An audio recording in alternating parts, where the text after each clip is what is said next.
You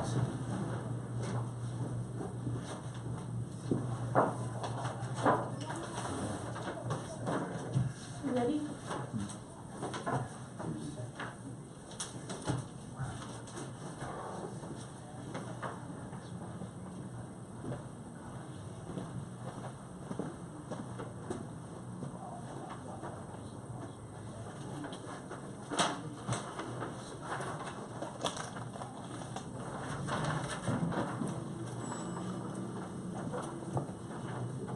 Ready, Tom? Oh yeah, I'm recording. I'm sorry. Give thumbs up if I saw that. Okay. Bring the meeting to order. Roll call. Tom here. Sorry. Nancy Lackey. Petitions or communications, oral or written? I wanted to say something, just, I was appointed, or took the liaison position on the tourism board, and, sorry I was not here last 2 weeks ago. And the reason being I was in Denver at the legislators, talking to these people to see how we could continue to move our community forward, which is really, really important. So, there may be times that I may not be here, for that simple reason, because I do a lot of traveling out of town, and, sometimes I'm here in town, sometimes I'm not, so it does take a lot of time to do what I do anyway, what I've been doing. So just let you know there may be times that I'm not at the meeting. Okay. Thank you, Mayor.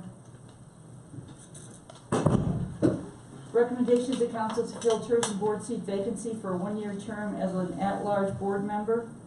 Applicants were Chris Miller, Brad Kirby, and Joe Salazar. Will that be a live vote or a silent vote, Marty?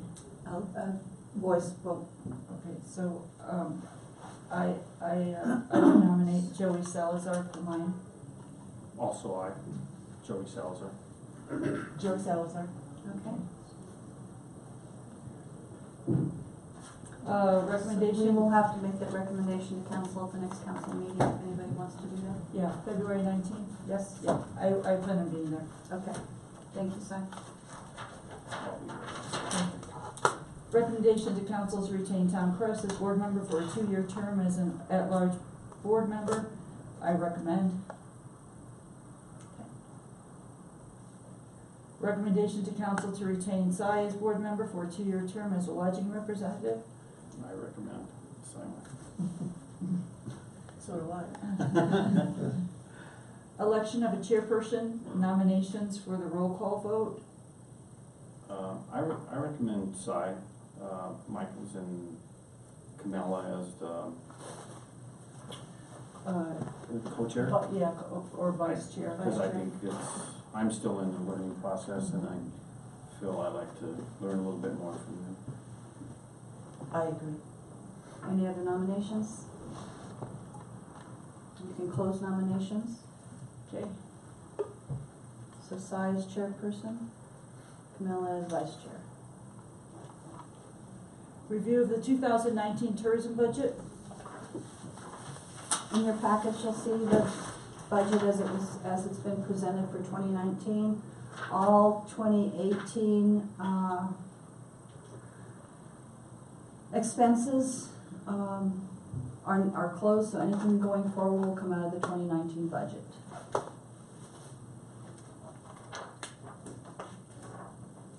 And I think this is the same one that you've reviewed previously, so I just brought it again for you to look at your advertising promotion line item and your local grant expenses. So those are the 2 items that you'll be working with today. Any news on the Welcome Center? June after the tours, but we're on the maps. So So- they are giving it back to Trinidad? Yeah, I would say so because I just went to another CTO meeting last week, and we're on the map. You know, they have the chart and they show Yes. the welcome centers in the U.S. for the map production of this year, and Trinidad shows as a state center. We're also coordinating a meeting with Kathy Ritter. I guess until she's still, as long as she's still there, I'm not sure is it Betsy Markey that's gonna step into that position? Yeah, I'm not 100% I'm not sure, but there is a meeting being coordinated with Tara and whoever is in that position right now to continue the conversation on whether we're going to be funded for 2019 for the fiscal year or not. And you should know in July, right? Is that June or July? June, yeah. June. June, and we will have the official word, but everything, all the conversation thus far is, there's not any hurdles to jump or any, And funding would be how much? About 55. So that the, would be a big boost for us. right, Yeah. so then at that time, we can redirect any other funding that's in the budget to other lines. And then maybe next time, Marty, if we could have an up-to-date of what we've spent this year so far. I know we're only a month in, but just to give the board a general idea what our monthly expenses are. I will do that.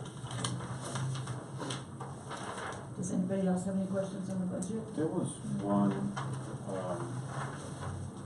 the $20,000 that we had set aside, we had never made. We just set that money aside, but I would like to know if we add to that at each year, or do we wait till that money is exhausted and then we replenish it back to 20,000? I don't have the answer to that question. So that's For which 20,000? the $20,000 $20,000 for we new set event? aside for a new event. So the That's 20, yeah, Annual. it's So- annual.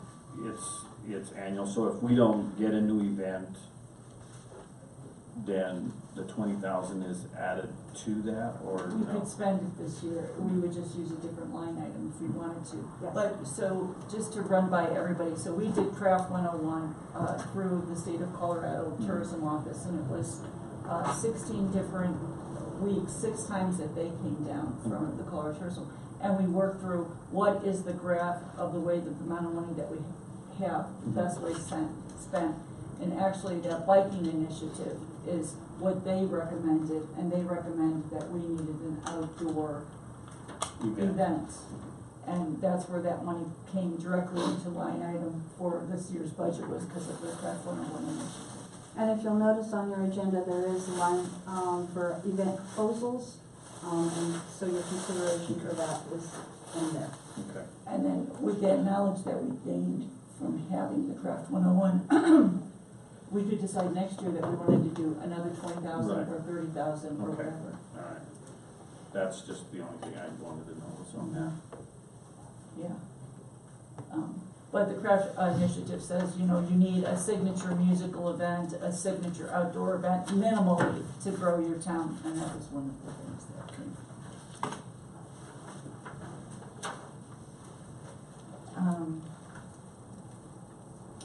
Review the municipal code, so there's not really bylaws for, the tourism. We fall right under the same rules as city council and operations of meetings. And so it's really under Article 7 of the Trinidad Municipal Code that goes through how it works. Should we read this loud, would you? Yes. Let's read it? Okay. And another thing too is when I came on as a new board member, I didn't have a lot of that information, so when we do get new members on, I think Right, excellent. they should be given a packet with all of that information, and then that way they can be brought up to Oh, where we're at. absolutely do that. I- Did you get Yeah. one? I believe the reason this has come up is because I questioned, an incidental expense in our bylaws as, the allowance that tourism can have up to a certain dollar amount that we can spend, and is it addressed in the bylaws so that we don't have to have a special meeting or wait for a work session to approve, say, a $1,500 expense that we feel is something that we would like to incur. Right. That was the reason for that request. I know we have bylaws, but I just haven't read So- through them. So that doesn't happen again, we could perhaps make a motion to put in up to $1,500, and we could figure out how that motion's supposed to ring. So, Mayor, what has happened is, say all of a sudden this is the first of the month, and we find out that on the 10th of the month, there's an outdoor recreation expo in Colorado Springs, and we wanna appropriate money for it. Marty, Tom, the board, somebody else to go and represent the city of Trinidad. And it sort of junks it up a little bit with the way we have a work session and then we have a regular meeting to make a motion to be able to attend those things. And it seems like lately there's been a few surprise ones. Well, one of the things that you could do, kind of like what we do at city councils, we authorize Greg a certain amount of, X number of dollars that he can authorize himself. And that could be something that maybe we can bring up with Greg, and that way you can leave it up to you, authorize you or somebody to represent the community up to a certain dollar amount. So does that does that fall then, Mayor, within the bylaws? Would we amend the bylaw, or is that just An addition. yeah, how would Discretionary fund can be developed, Yeah, voted on. That's what you And would have. it be? I know we've That would done be a good way to it, handle it. we've done it once. We gave someone kind of like a gift pack for something that they did for services. And that was good. Yeah. And There's also, just FYI, there's also a balance of revenue from, that's actually figured into your budget. There is a revenue balance. there is a revenue. Yes. That way So, it allows you a little bit of flexibility to do this. Say we put $3,000 in that and we distribute from that for an upcoming event, that's, So is, let's just say an event comes up, would our chairperson be able to send our board a request rather than calling a special meeting? Can you do it via email for approval, or just a straight up and down yes or no? You probably, to keep it all transparent, you probably would have to call a special meeting. Special something meeting. like that. If you're gonna send everybody, but so that could be something. if instead we made a motion that we would agree to let Marty spend up to $2,500 with either chair or co-chair approval, would that be feasible instead of doing a special meeting? it's kind of like you give Greg's son. And I think That the certain best amount. thing to do is we'll talk to Greg Okay. about that. The thing you gotta be careful of is if you send probably more than one of you or more than two of you, It's then it a- costs you yeah. a meeting, so it would have to be Right, posted. right. I would say Yeah, chair or co-chair and Marty. yeah. Okay, so we'll go ahead and, do you wanna confer with Greg about that, or do you want me to? I can do it. Okay. Like- Let's One go thing that through. you mentioned, something else about kind of the rules and stuff that you guys are dealing with. Last night at the council meeting, we went over a new, we're considering new code of ethics and code of conduct, which we'll be reviewing the 19th and finalizing it if it goes through. And all the boards and commissions will be, they'll have to abide by those as well. So Okay. just be aware that that's coming. So that'll be added to our bylaws. Yeah. And just for clarification, people ask you, so there's not technically bylaws, it's technically just the articles of, okay, so why don't we take turns reading, I'll read the first paragraph, we'll go around. Section 742, lodging tax imposed on transaction of furnished rooms or accommodations. And if anybody has any questions when we walk through this, let's walk through those questions too. So, subject to the approval of the eligible registered electors in the city of Trinidad at the election to be held on November 6, 2001, there is hereby imposed and levied and shall be collected a 3% lodging tax on the purchase price paid or charged to persons for the transaction of furnishing rooms or accommodations by any person, partnership, association, corporation, estate, receiver, trustee, assignee, leasee, or person acting in a representative capacity of any other combination of individuals by whatever name known to a person who for consideration uses, possesses, or has the right to use or possess any room in a hotel, apartment hotel, lodging house, motor hotel, guest house, guest ranch, trailer coach, mobile home, auto camp, or trailer court and park under any concession, permit, right of access, license to use, or other agreement or otherwise. And so that also pertains to our are rooms that are going online right now, so that's probably something that we'll look into. I think the city was starting to look into Airbnbs. Airbnbs, because they are supposed to be collecting tax too. Yeah, that's been a point Yeah. of discussion a couple of times. Yeah, and the reason why, just a second one, but the reason why I think it's very passionate is that on a night that no rooms are sold, they show on Airbnb, and if you count them, there's almost 100 rooms in Trinidad. Some of them have 3 or 4 rooms in a house, and that's another hotel's worth of lodging tax. So it's a reason why we have to look into it. Yes, Juan? I was curious if you guys did have an official policy on Airbnb. Airbnb, we really, I don't know if we have a policy, but according to the lodging tax, it would fall right into Right, yes. this section, without a doubt.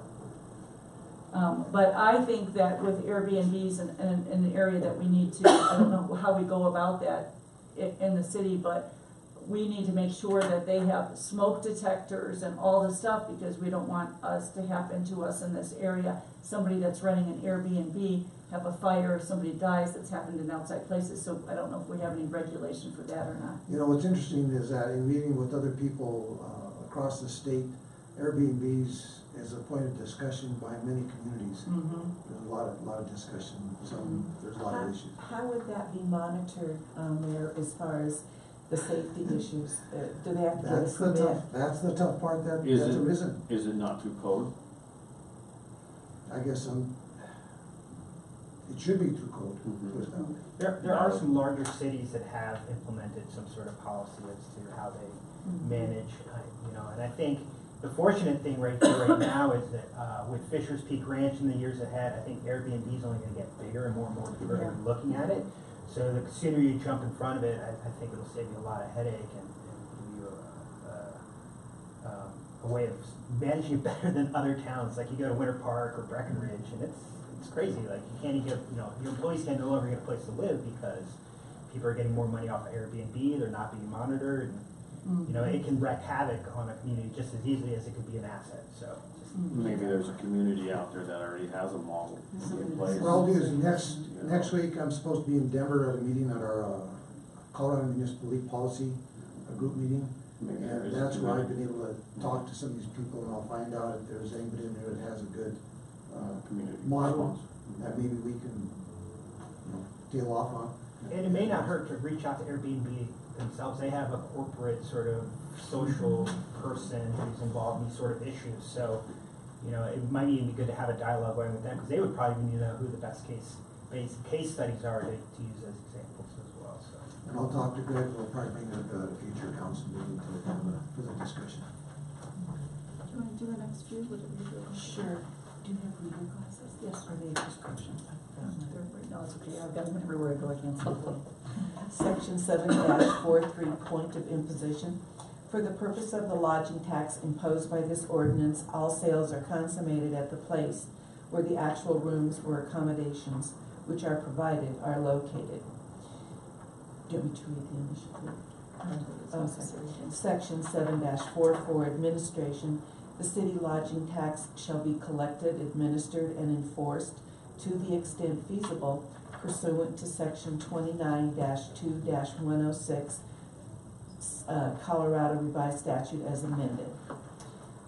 Section 7-45, persons liable. Any person or entity providing rooms or accommodations as included in the definition of sale referred to in section 7-42 of this article and at section 39-26-102, parens 11, Colorado Revised Statute as amended, shall be liable and responsible for the payment of an amount equal to 3% of all such sales made, and shall quarterly, unless otherwise provided by law, make a return to the city of Trinidad the preceding tax reporting period and remit an amount equivalent to the said 3% on such sales. And just to add to that, I don't know if we're gonna come to that, so that what that means is, so in January, February, and March, you collect tax, and you have to have it paid by April 15th. So sometimes, as a board, we're looking for where that extra money is, so we find out in April, Right. in July, What happened? in October. Okay.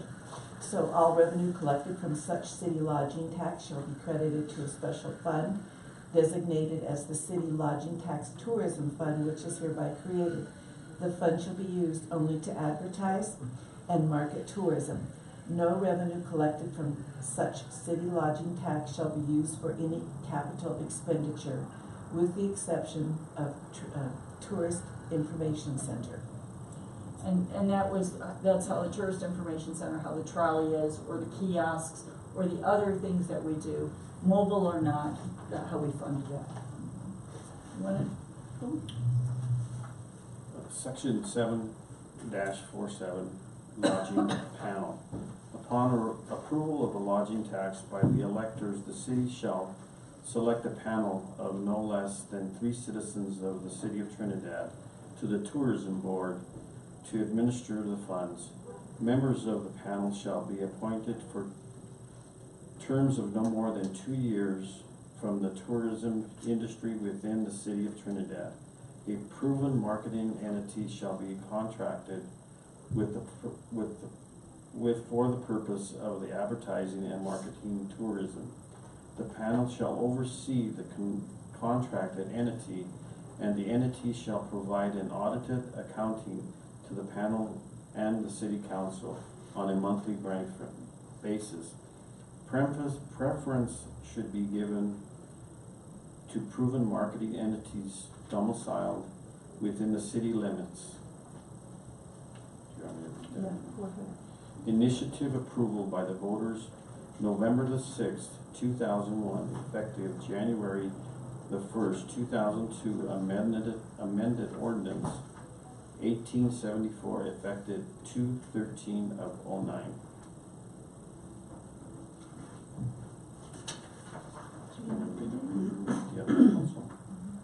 Section 7-47.1, membership, appointed term removal organizations and meetings.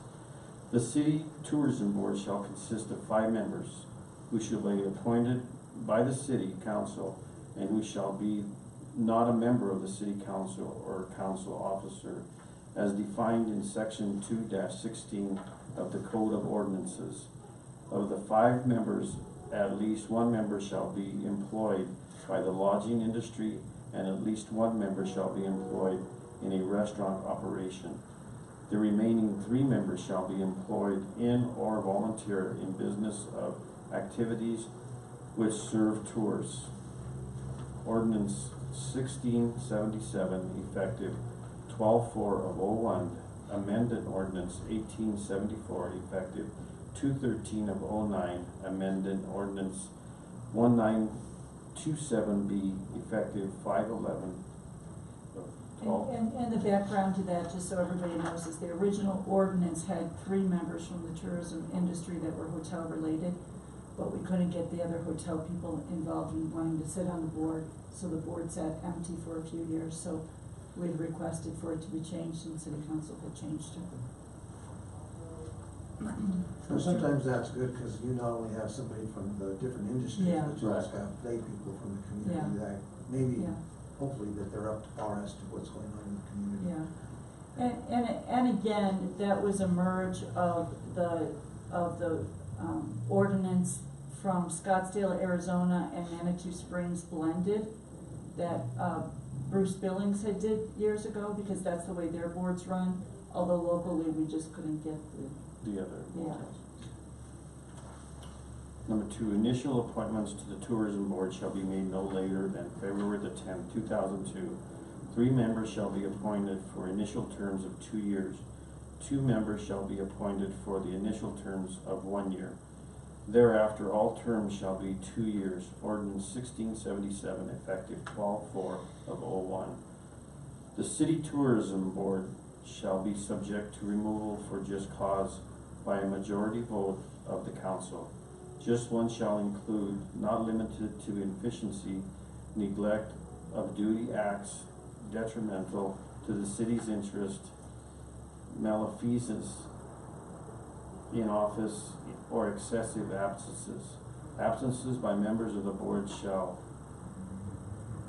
of 3 consecutive meetings or 3 absences in a 6-month rolling period shall cause of evaluation by city council for the purpose of consideration of the member's removal.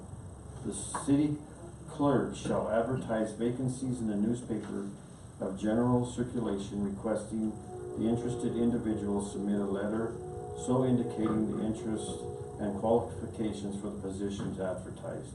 Ordinance 1677, effective 12/4/01, Ordinance 1749, repealed and reenacted, effective 4/16/04.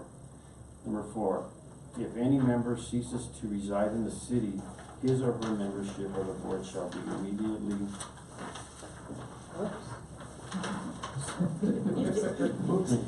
immediately to be continued. I don't know where that went.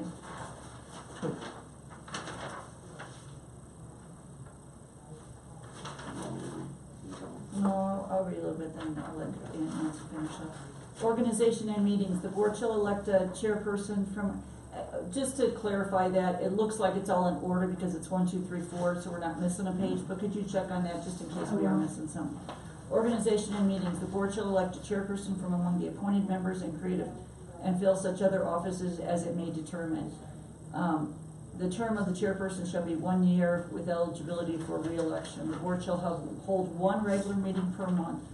It shall adopt rules for transactions of business and shall keep a record of its resolutions, transactions, which shall be a public record.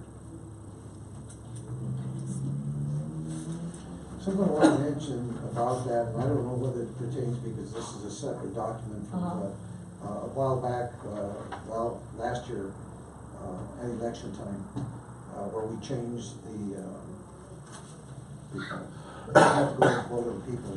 With the initiative of people being able to residing in the county to participate in boards and councils. The only one that we omitted that people have to be in the city is planning and zoning. But I'm not sure if so that would be something to. It was city, but the background, just the background reason why that exists on this board is because when the city was putting together all the rules and regulations, they were using Scottsdale, Arizona's, because they were spending millions to make sure it was right, and Manitou Springs so that they would have Colorado law in there. And every board had told Bruce and me, I said in a lot of those meetings, that if you ever get somebody on your tourism board that is allowed to live in Chicago because they have buildings downtown Trinidad, and in those buildings they might want to put maybe irreputable businesses or not take care of them, that they're not really loving their community, that it's really important that the people that are on the tourism board live and work here so they know what the local needs are. Apparently in some bigger cities with some people that were heavily funded in their life, they would own buildings so they would get a vote, but they really didn't care about the community. So they had made it perfectly clear it was really important that the people lived where they were making decisions. Well, like this, I mean, that doesn't, I Yeah. understand that. on these last board members that we were to pick from, Chris Miller, he lives in the Black Hills, which he is not in the city limits. And I don't know if he had ever been told that Well, good point. he wasn't allowed to apply, That's a good point. but he didn't, so actually, there was only 2 that could have been on this board from the. And I'm just kind of wondering if you didn't see that information about it being if you live in the county, that you can't apply for some of these boards. And see, that Yeah. didn't say nothing of that on the advertisement. Yeah. So that's the thing that I think I would need to maybe check with Les and see how that Yeah. applies. That would be something to check. Yeah, that's a good point. Because I don't want someone to challenge that. Sure, It could be a possibility of challenge. sure, thank you. Section 7-48, budgeting, spending, reporting. Number 1, no later than April 1, 2002, the tourism board shall submit to the city council an interim annual budget for 2002. Thereafter, the board shall submit to the city manager a proposed annual budget for the following year, setting forth the specific line items for expenditure of the funds in the city lodging tax tourism fund on or before September 15th of each year. The city manager shall include the proposed budget within his/her proposed budget for the following year submitted to city council. Ordinance 1677, effective December 4th, 2001. Number 2, the city finance director shall be the custodian of city lodging tax tourism fund. The fund shall be expended only upon warrants signed by the chairperson of his or her designee and one other member of the tourism board. Ordinance 1677, effective December 4th, 2001. At the close of each year, the tourism board shall make a report to the city council showing the condition of its trust during the year, the sums of money expended, and the purposes of the expenditures. The report shall include such other statistics and information as the board deems of public interest and as may be requested by city council. Ordinance 1677, effective December 4th, 2001. Before we move on, I'd like to make a request, is maybe if we could send a letter to this Chris Miller that why he wasn't, Good point. you know, this way we've covered that. Mhm. That Shouldn't he that, lives outside the city limits. then shouldn't that be noted when it's posted in the newspaper and Mhm. it's applicable Yeah. to? You're right. And Because then, it I doesn't, made a note right. of that. yeah, Right. it doesn't indicate Right. city only, right, although he did have good ideas. right, Yeah. and you know, and at least we're covered in Yeah. that sense of that one. And so would it be appropriate as well to send a letter to Brad Kirby letting him know the Mhm. decision that was Yes. made for Yeah. the appointed person? Yeah. I think in that decision, you could also just, by chance, to cover yourself, to say that council, even though the recommendation is made by you, the council still has the decision if they wanna choose. Good point, good point, Mhm. good point. Thank you, Mayor. Yeah, because we just recommend, okay. Review of grant application. Okay, so I don't know if everybody's had. Just a little history, the grant application that was in existence, prior to the one that's in front of you now was one that was, used last in 2015 during that grant cycle. During the period between 2015 and currently, there wasn't a grant cycle announced. However, grants were, granted to entities that had submitted for a grant request. So this grant cycle notification in front of you was recommended that it be announced publicly that there is a grant cycle and that the grants are available. And so this was presented, the grant behind this announcement was presented to City Manager Greg Sund, and so he made some changes to it, recommendations to it. So what you're being asked is whether or not you want, how you want to set your grant cycle annually, and the amount that biannually or quarterly. I think we had touched on that the last meeting, and, like we had talked about, if you wanted something in January, February, and March, you would apply for it in the months of October and November. Isn't that what we talked about? This way we stay ahead Mhm. and we make sure that nothing just comes up in January and then we make a decision and it's already too late. So would somebody make a motion then to, So maybe make a motion and a motion that grant cycles would happen, and I would recommend November, since there's so much that happens in December, but like November, March, June, and September. so quarterly? Right. Quarterly, except for that Christmas. I think we tried to do that Christmas one year and it was just jumped up, so November would be better. So do we have a second to do it quarterly as stated, I'll say. and an amount? Okay, so there's the big amount. So what is it in our current budget right now for, Currently in your budget for grants are $70,000, and that has been broken down to $50,000 for local events and $20,000 for a new event. Repeat that last one? $70,000 is in the budget for local grant expenses. $50,000 has been set for local events, $20,000 has been set for a new event. So if you make it quarterly, you wanna break down that 50,000 quarterly and then set that 20,000 as an annual? Well, this is kind of like the same discussion that council went through as far as funding, you know, from council to boards. If within a quarter, we may only get one request, That's right. the value of that request may be more expensive and more beneficial. The term improved quality of life, which is phrased in the grant cycle, that's a pretty broad statement. So if someone were to come with a grant request that would fall under quality of life issues and it's more expensive, then I think, you know, do you spend all your money on that, or do you just cap it per, event. yeah. Well, some of that probably depends on how big the event is. That's what I'm saying. Um, Do we have to lock into an amount?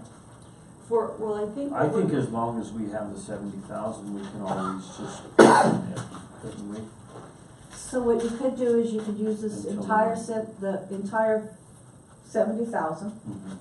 and carry it over as you Right. expend your funds. I think that's, So you could carry over the balance for the next And not say, application. and not have an amount. and not have an amount on But each it would- quarter. Right, I think that would be the best, Okay. depending on the size of the event, that would be, We could asking do for the it money. not to exceed amount.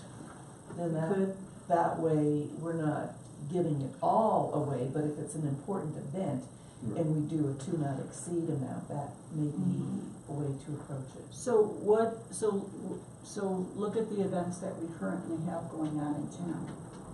And think of events that are semi and that we are looking for a signature bike event for 20 grand, which, well, even that one that we would give for 20 grand, maybe they need just a little bit more, you know, but we set that 20,000 aside and then they apply for an additional grant for additional money. You know, because we want to promote new events in town, and we also know that it's gonna cost more money, but the community's not that big, and so we know that we're gonna have to help them out a little bit more to get an event going. I You know, believe though, Tom, that this was set into the budget as it reads. that only That the 50,000 would be for local events and 20,000 for new events. So this has already been presented to council, so I think you're bound by those amounts as it sits in the budget. What I'm saying is about the 20,000. Right. If it costs more for a new event to happen. then we would budget that next year Right. for, maybe we'll decide a new event, really 20,000 was too tight, we need to budget 25 or 30. And, you know, keep in mind too, that some of these people, like I said, you're talking about a new event, they may wanna come to council for additional funding from the marijuana funding. So Okay. that would be some consideration. So there is other avenues. That's a possibility. So I think the question that was still on the table, if I understand it right, is even within that 50,000, is there an amount that we would fund? Is it? I don't know, it's just a question, do we want to have a to not exceed amount, or just leave it as it is? I think just leave it as it is. Okay, That's, With carryover for subsequent Right. applications. so that would mean next month we would have a grant round? And then, would you go ahead and start to put that in the paper now, Marty? Yes, as we go over the announcement, we'll do that next. So One of the things that, I know that council has, had some conversation on is giving, one thing, even though they can come to, for additional funding, is giving money from the city as well as, you guys. So that's the thing that we would look at, so maybe it wouldn't hurt to present to council some of these, people that have asked for grants and what your award is. That way if they come back to us, we can actually look at that and see if it's that additional funding that's really necessary or not. So that would be something, I think, that going back and forth in exchange, I think would be. depending on the type of event, Sure. an event that it would be and what the actual return back to the city is from that event, you know, whether it be cycling, We know that if you get cycling, a lot of these people are gonna be coming from outside the Trinidad, which the money that comes into these motels is being redistributed because it's being brought in by them. So it's a win-win situation for, say, the cycling, say the Blues Fest, say the arcade. All of those people are coming from not within the city. They're, One of the things that I'm you know, not sure if you and guys are. they're actually helping us build our money to be able to redistribute. Right, one of the things that I'm not sure if you guys are aware of, but I think it was the last meeting that we had, that we are going to go with a descending amount so that, an entity that comes in, like, let's say the bike thing comes in, and for the first year, they get X, let's say $20,000 from the city, let's say they think to us for it. The second year, we're gonna cut that back, so that we want to try to see if they can become sustainable on their own at some point in time. They may need a little help here and there, but that's something that we're looking at, that actually we have in place. Because we also need to look at funding additional new ventures that are. And I think that's what we need is in the period of the 1 year, we all know that between January and say May, we have really not too much going on. You know, in those months we wanna try to build. Like say, we get so much people coming from Texas and especially Texas in March. You know, they inundate the city just like they do at Christmas time and Thanksgiving. You know, if we could pull in from those people. I agree. The other thing One that of you my may wanna do biggest things, Phil, is we wanna open our city up to a lot of people and one of my biggest things is I would like to see Trinidad lit up at Christmas time, like it is from the 300 block all the way down to, say, the bricks. When you come in off of the highway, off of I-25, whether you're coming from the north or from the south, it's dark on that end. There is not one Christmas light Yeah, we hear about to that. welcome you to the city. And I think that's kind of sad, you know, and I don't know if it's a state thing with the way it is as you come off of the highway from the state, you know, I don't know what it is, but I think it's kind of sad when you, That's been brought up to us. you know. Is there electrical sockets in front of the Safeways? There is one there, yeah, There from is what I one? understand, there is something there. And so can we look into Marty, lighting up that area and asking Greg about it and seeing if there's any funds that are needed to be able to light up that area? Speaking of that, Bill, we hear people since Christmas, how much they love the lights downtown. It looks safe, it looks warm and cozy, and they love to stroll downtown. It's really become an asset. I sent Greg an email and thanked him for that and explained the comments that we're getting from our customers. I hate to be the bad guy here, but we need to get back to the motion that's Yes, on the thank you. table. Well, it's park tourism. I know. Yeah. So for clarification, on the minutes side, could you recite the motion? The motion for the Quarterly, just that we have agreed to go ahead and do quarterly rounds that would happen in March, June, September, and November, with not with not a particular amount or ceiling amount. second, Second. all in favor? Could you guys look discuss that one item that I'd like to be great to vote on that? Okay. One thing that, you might wanna look at what we're doing with our grant cycle, we actually have an application form. And one thing, like I said, if you have somebody that comes in and wants to do a one-time event, I don't know what it is, but if they're thinking of performing this event year after year after year, maybe it'd be a good idea to give you guys a sustainability plan.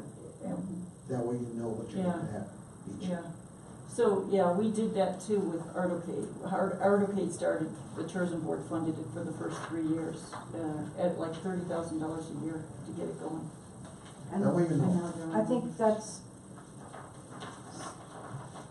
addressed in the grant cycle announcement.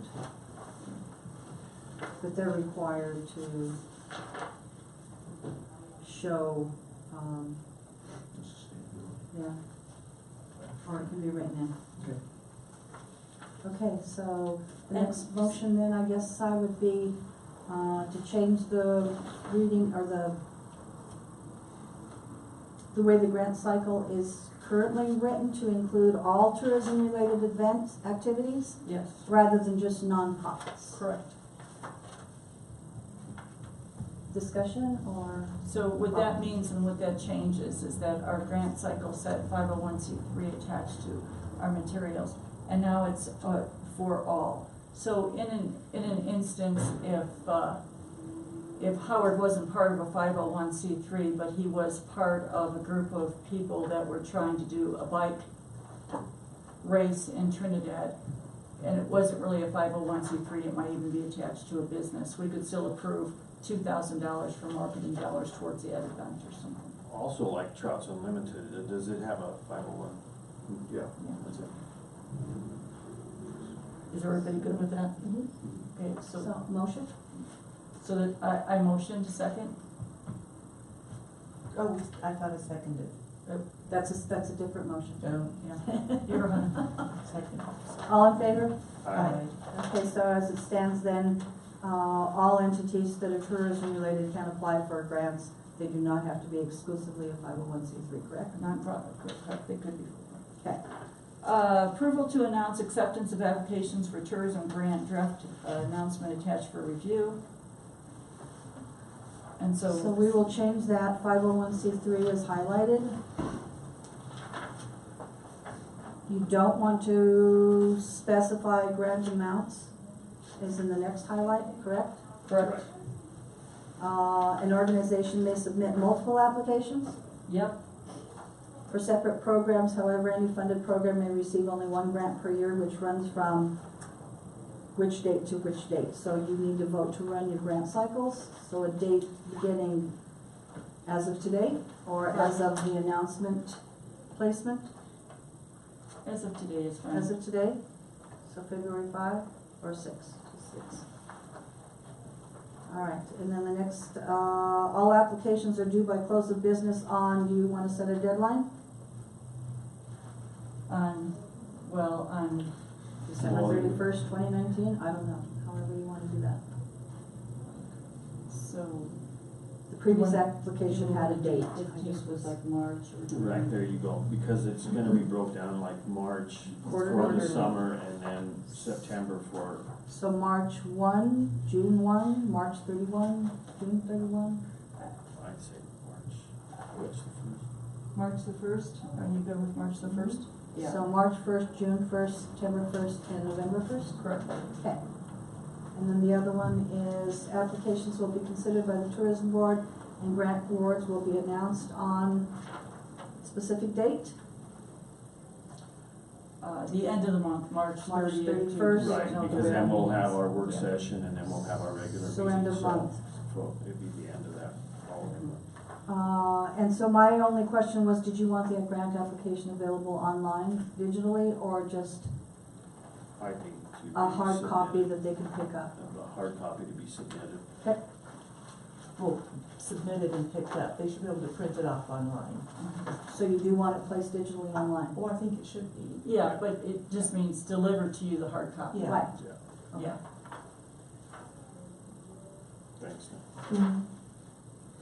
And then, do you want to require the applicants to present a verbal, request? Or do you just want to review the applications? I think verbal and the application. Mm-hmm. I Okay, so think then we'd you like want to hear from them, Okay, each applicant. Mm-hmm. I agree. Yeah. That's really a good idea, because sometimes you can tell how sincere they are. Right, and we can find out more information by asking, all of us asking questions. Bless you. question. Okay, That's all I have, sorry. It's good. Okay, update of website status, retention of Studio 6 for website maintenance, staff board communications provided. The amount is $2,600 a month for them to maintain our website. There's staff board communication in your packets, and I've kind of broken it down and highlighted everything that, the information that you needed. So I mean, I like our current website. It's under my understanding that Marty has been the one that has been updating it. Is that correct, Marty? Only the calendar. Only the calendar. Only the calendar is all I have access to currently. So- However, there's options, for website maintenance, other than retaining Studio 6, since your contract is fulfilled. So For we content had talked about this also, we own everything that's on this website. Yes. So all we really wanna contact them possibly is for maintaining it. Right. And updating. And updating it. I myself think this is a high amount to do this after we paid so much for the website itself. And I would like to see an RFP come forward on the maintenance of the website and maybe give it to a local marketing entity. This way we could bring those costs down. Yeah. Well, I feel also having someone local, we're not out of sight, out of Right. mind as we were with Studio 6. Mhm. I am late in understanding a lot of the information, but it seems that the sentiment about Studio 6 is that they got the money and ran. Well, They were- even the fact of them having to come back down, they wanted a certain amount of money to Yeah. come back and meet with us, right? So there's subsequent projects that we have brought up, that, you know, they've said, okay, well, let's look into it and develop a scope of work for it. So, some of the things might have been, we requested maybe stickers for those visitor guides, so that we could update the website on there. And we no longer have to do that, but they presented a bid for that. Another thing was for forms, requesting, new forms for the city, that have the logos and following the branding that was developed. So there's been some subsequent projects that they've been requested to, Contracted to do. not contracted, but But to they- review and right. present a scope of work in a bid. In my opinion about those suggestions is that's basically housekeeping, and it was pretty basic. It could have, should have, would have been done in the beginning. But I agree with Marty, I'd like to see an RFP go out. We have a lot of talented, young, social platform entrepreneurs in town that know how to Google us. And it's up-to-date language. Yes. And so and they can partake in the RFP process and submit their, if we could get an RFP going for Yes. the website maintenance. Okay, so then we'll need a motion to accept, deny, or table, I see. the website monthly content development. So Tom says table, Unless they can come up with it. yeah, and then, so that RFP then would be a pretty standardized RFP on what, website maintenance is. And additional marketing, social media marketing to really, and especially with outdoor events, the people that are looking for outdoor events read differently than we people over a certain age. You mentioned that their contract is up, Their contract is up, so so. they don't have an automatic renewal. They've been That's on what the- 30 days since last September. That's what the vote is actually. Are we going to retain Studio 6 at $2,600 per month? And so in September, their contract was up, but they did not have the maintenance up to date. So we weren't happy, so we continued with them while they got the website in order. So the website is in order now. So basically, we're not accepting the 2,600, so So you're it shouldn't be denying. tabled, so Right. it's denied. Thank you. I second that. Okay. All in favor? Aye. Aye. Okay, the second one, RPM Events Group.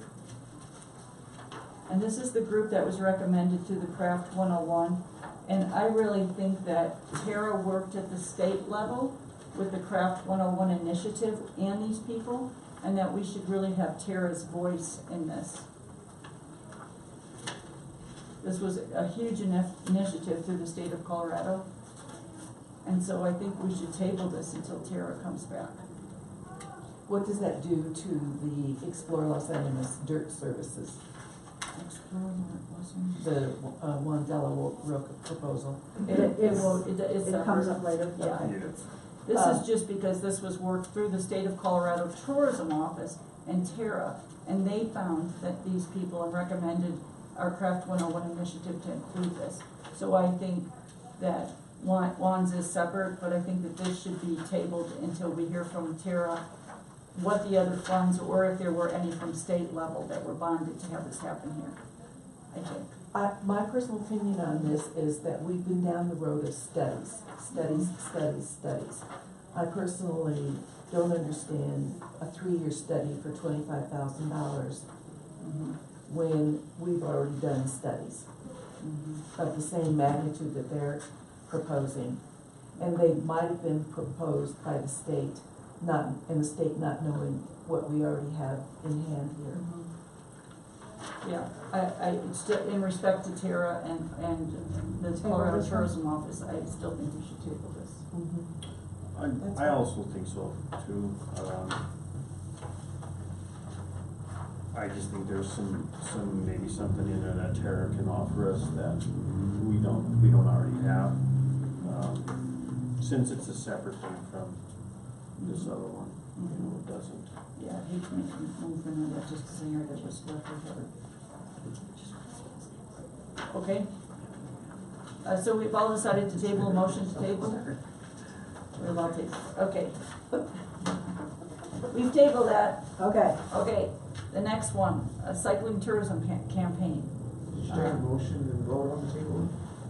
We've tabled it, yes, well, we Need a motion to table. Quietly, we did. I'll did motion. quietly, okay. I'll motion to table Second. All in favor? Thank you. Aye. Explore Los Alamos Dirt Series.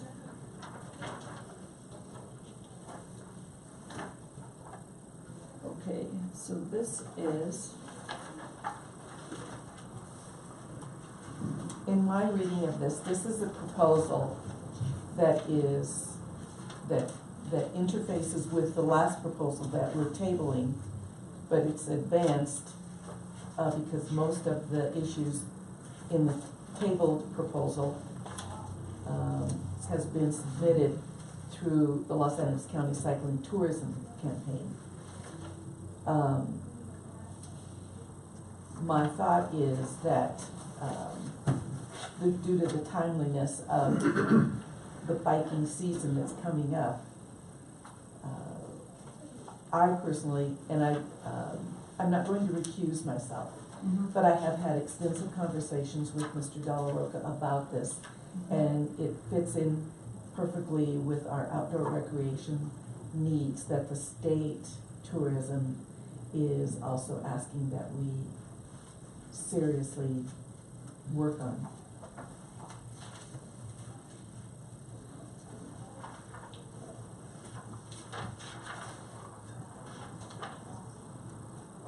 Has there been, just out of curiosity, I know that Dilla Roca's came here, have there been some additional issues of any kind that we've had? I want to make sure that, In terms of, I'm not really sure, I just understand there might have been. The last discussion that we had was, I believe that we wanted to get more entities involved, and we were gonna set up a presentation, was that my understanding? Well, he did a presentation. but some of it, the internet wasn't working that day. correct, But- so what you have there is. Well, weren't we gonna get with that CRT and we were gonna do, That's Okay, that's also not, coming another up. That's what agenda this is. item. that's kind of where I'm at, is shouldn't that come before this? So, just so you guys know, this is, what you have in front of you is happening. I'm developing a website, it's about a week away now. It's already being promoted within my network in Denver. I've got verbal agreements from both Elevation Outdoors Magazine and Outside Magazine to cover some of it. I'm giving you guys an opportunity to jump in and be a part of this, so next year when you're at the governor's conference, you're sitting at a table and everybody's coming to talk to you about this. So, you know, if you guys want a table, you know, you do what you need to do, but, you know, this is moving forward. I've got, a total of 7 routes already defined. It's advanced. Going back to, you know, this idea of research, I've been here now 3 years. I've put a lot of time in just understanding what, you know, the opportunity looks like. I'm also of a professional background that, and an educational background heavily in the sports business world.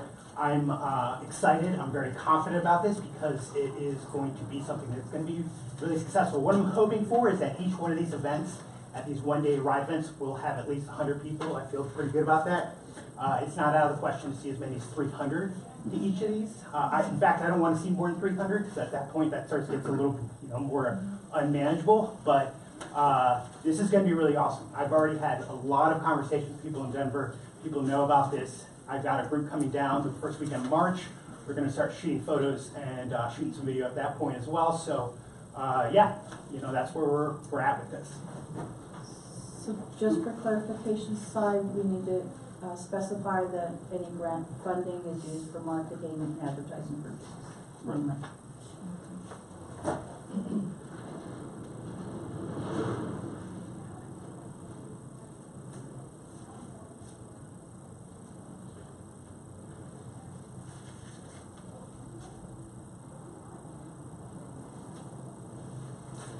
Mayor, do you have this packet? Yeah. You have this one? That's different than, You don't have the entire packet, Yeah. what you have is the deliverables. Okay. so could we give this to you? Yeah.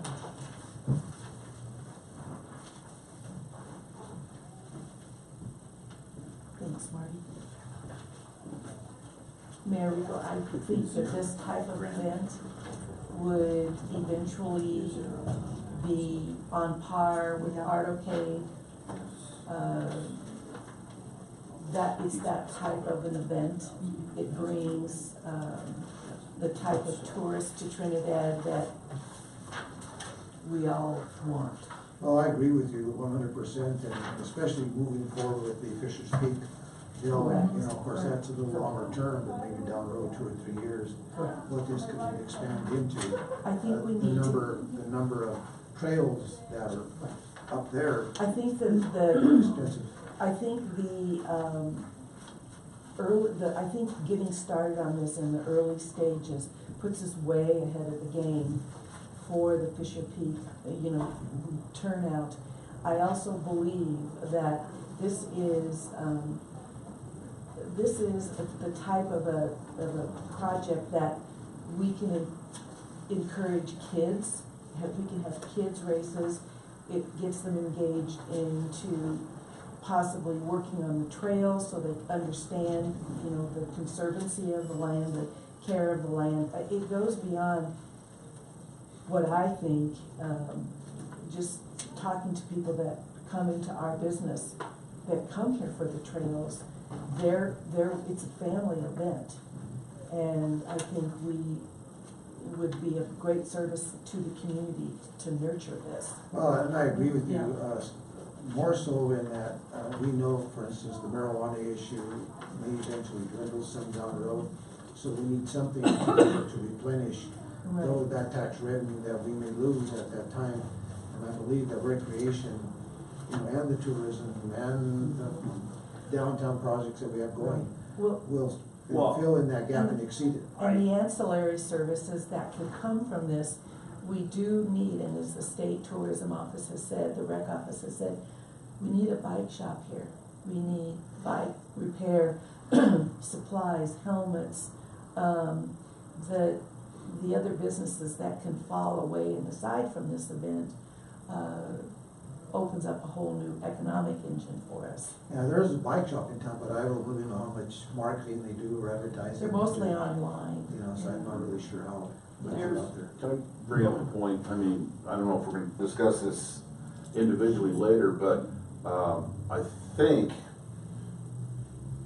what Juan's got going is gonna be a result of what this project should be. And the project should be that we have to let people know we are here, and the only way you're gonna be able to do that is through something like this. And the map project, and I know I've talked to Cy about it, Nance and I have talked about it, Tom, I don't know if you've seen it. This is just a rough sketch of, you've got one of those, that are within the county. And what Trinidad and Los Angeles County really need now is a roadmap for those folks that are coming up here, because I don't know if we're aware of this, but there are 4 million people that live within 3.5 hours of here. If you take 5% of those are mountain bikers or bike riders, that's 200,000. You get half of those come to Trinidad, that's 100,000 people. That's 1,000 people a weekend plus. I'm totally for, you know, he came at the right time to start a new event. But this is before the event. This is going to be a map. Do that- we, So does the that's- city, that's does the city separate. not own? This Or is- this is separate. I didn't know we This were going is to get to that. separate, it's on Okay. the second later. You're Oh. on the agenda Yeah. later. Okay. Yeah, I will. but that's okay, it's, I just it's didn't a want us to get- precursor. Designated. I didn't want the cart in front of the horse. What we're really talking about still is one, so, and I love your knowledge, I'm just trying to break it down a little bit. So the $20,000 includes 7 one-day adventure rides. So, let me break it down for you. Okay. So there are 2 aspects of the Okay. series. There's film and photo content. And that is a sponsorship on your part where you get to use the content. So when the short film comes up, Trinidad Tourism's logo is at the beginning of it, it's the presenting sponsor of this content.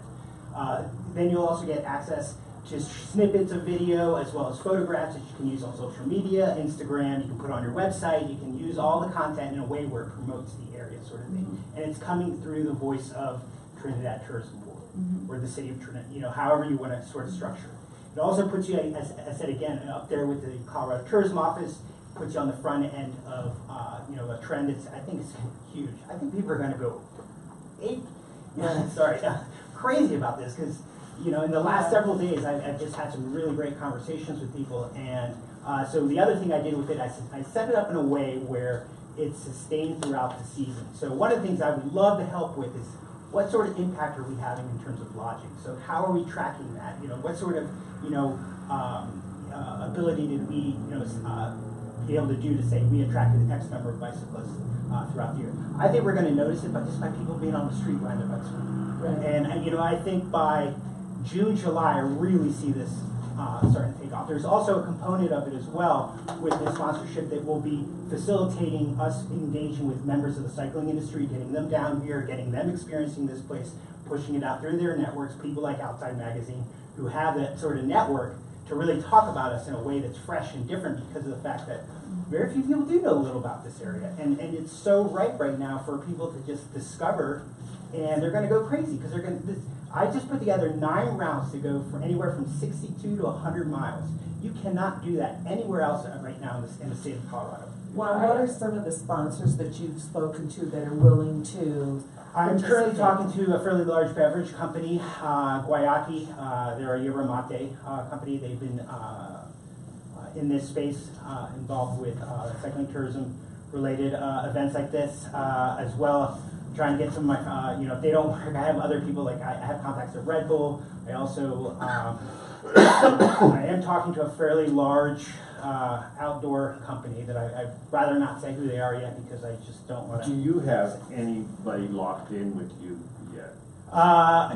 Since Not as of yet. Not as you're of yet. so, you know, you're No, so this far. all just went out in the last 30 days. Mhm. And I just had one of my creative team members walk the trade show in Denver at the Outdoor Retailer, which was at the start of this last week. Had a lot of initial conversations. I also have the relationship with Patagonia. Of course, that article came out. They're going to be doing a little push with me on social media as far as what happened in the last fall's catalog. They may want to be involved as well. So right now, I'm just getting it all out there, and I'm very, very confident I'm going to see some, because what's happened is that, again, if you look at the map, we're just this huge gap, and nobody knows, and then suddenly there's going to have something that, you know, can meet an unmet need that's happening at the state level as far as cyclists in terms of going places and discovering. And this goes back to the Fisher Peak piece as well, because the dirt road that we have is, you know, we can act on that now. We don't have to wait. We don't have to ask for permission. It's publicly accessed roads that we have a fantastic network of, and it gives people something to do and introduce themselves to Trinidad. And then there's going to just be staring at that peak and saying to themselves, I may wanna move down here, or I may wanna move my business here, or I may wanna, spend more time vacation wise. I think everything that you're doing and saying is wonderful, and I think your knowledge about bikes is surely one of the top knowledges in the city of Trinidad. I'm just trying to scope it down so that we can see the funding. So the 7 one-day adventure rides, I'm thinking, is marketing, each one of those is at $1,000, the 4 fam tours, $1,000, is the 3 special events cost $2,500, and that equals $20,000. I'm just trying to figure a way that we can justify the $20,000 by breaking it down and giving us dates. I'm just, so if we're having 7 one-day adventure rides and 4 fam tours, would that be like between May and September, we're gonna have 7 adventure rides? Correct, so they start April, there would be 2 in April, 2 in May, 1 in June, July will not, there will be a break. There'll be another in August and another one in September as well. Okay. And then we're also going to be, through the series, promoting 3 other events that are happening already in the county as well. One being the Pony Express 160, the other being the Branson High-Low Gravel Country that Christine Loudon put together last year, and then the Southwest Chief Bike and Comedy Festival.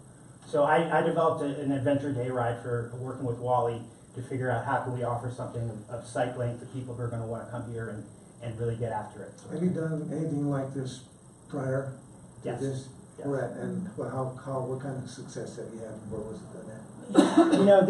This was prior to the power of social media, but I've put together snowboarding events both in Vail and Winter Park as well in the past. And were they a 7-day type? No, these were not. So, and just so you also know, I also have a master's in sports administration. So my network is definitely pretty enmeshed in the sports business world. Pony bike tours in Guatemala. Yeah, and I also have a mountain bike tour operation in Guatemala. that I've So I had for love 3 his years now. energy, I love what he's doing, I'm just trying to scope it down so that there's justification for it, you know what I mean? Well, I mean, I can break it down further. I mean, I could do that in 24 hours sort of thing and really give you a breakdown of the numbers. But really, we're talking about exposure, awareness, you're getting content. Yeah, no, produced. I understand, I'm for you, I'm just trying to, So maybe we could find out or ask or pose this question. This is new to Trinidad One, and we understand we're excited. What, do you need all 20,000 up front? What do you need 10,000 for? Is it for? 7. Well, the film and photo content is really the biggest expense What would for be me. your- And then also, as well as putting together the fam tours that would be focused on cycle. Those are small in number. There's going to be groups of 6 to 8, but those are highly concentrated people from the cycling industry, people who are in media, people who are sort of the travel guru that other people listen to, influencers. Well, I guess my question is, do you need all 20,000 up front? Is that what you're kind of wondering? No, I'm Well, not I starting think- with your. I think it's structured If somebody asked me why I gave them 20, I'm gonna say $1,000 for each one of these and $1,000 for these, and these cost $2,500 and that whole package is. Right, well, that's what I kind of asking. and then the distribution of money as the Right. events would be Mhm. happening, or before the events would be happening. Yeah, can you break it down? Correct. So I mean, I'm already coming out of expenses. For example, I'm covering the first photo shoot that's happening in March, but I have to. The calendars, days Yeah. are ticking, right? So I have to jump in front of all that stuff. So if you were coming on board, I heard April 1st. That's unacceptable. You have to come with some sort of deposit at the very least in terms Right. of what you're willing to come in at. I think instead of us just handing out $20,000, I think as the events come up, if you had it broke down as to the advertising, right, it's for advertising, and that's it. Would it be distributed like that? Your money's there, but With it's the coming up. timeline, you need But this much right, for, but it's coming up in a timeline thing. Say you have this one coming up April 1st, well then you would have a certain amount of money by, So would By it the be feasible bill. for him to submit grant requests right. per event? Well, I think that would be really taxing to him, I don't really wanna Right. do that to him. I think mean, just if- one If application and then, If he says that he needs money as of the March Mhm. bit, for, The money's to there. ordinary plan, the 7 one-day adventure rides with open participation, and he needs $7,000 for that. Or the 4 fam tours, they're each worth $1,000 worth of advertising and marketing and getting people here, $1,000. I think I'm comfortable with that. I'm trying to pin down, is he gonna spend $20,000 on the adventure rides and $500 on the Pony Express or whatever, just to justify the funds? I'm just trying to break them down. How would you feel And about that? I don't wanna drive Do you you? crazy by showing up. Yeah, no, I mean, here every week. you know, and I understand that you haven't made perhaps a lot of experience, but it's really just a straight up sponsorship activation from your perspective. So Um, when we funded Art OK 30,000, how did you I break think it that was, down? wasn't it dispersed in certain amounts? It was dispersed in, it was around $2,000 a month, $2,100 to $2,500 a month. We went down on the 3rd year, and they showed up every month and told us what they were doing. That's how we really did our, we gave Rodney, I think, $2,000 a Okay. month, $3,000 Did started he- out and then $2,000. Yeah, did he have out-of-pocket expenses? Yes, because it was his 501c3, we were just Mm-hmm. helping the sponsorship. So, you know, maybe that's the way we. So could even if entertain you that. did have, so you asked for the money for 3 events in advance. So then you would have that money for the next 3 events. Then you would set up So the you next. sort of like a quarterly. Right, sort of- then you would set Yeah, up the we- next events, we can you do that. know, the money's there. Right. If we take you on, if we sponsor you, this bike thing, your money's there, it's just a distribution is the way it would be.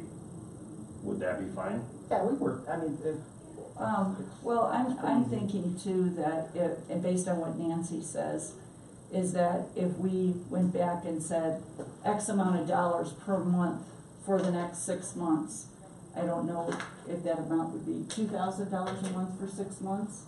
Well, it depends on what he needs per, Yeah, because this, I'm thinking this is. you know, which, yeah, I mean, and I can break that down. which for, is a, you which know. is a better, which is a better way for us to see it.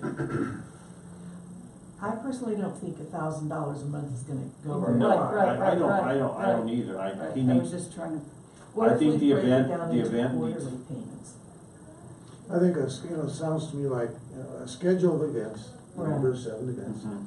Break those 7 events down to what, and to know 30 days in advance so that you Right. could, distribute that money 30 days in advance to, or whatever time frame that you guys come up with, to, disperse that money to you so that he can have operating. Right, and that's for advertising, that's, and so the thing that's going on in April, how much money do you need for that?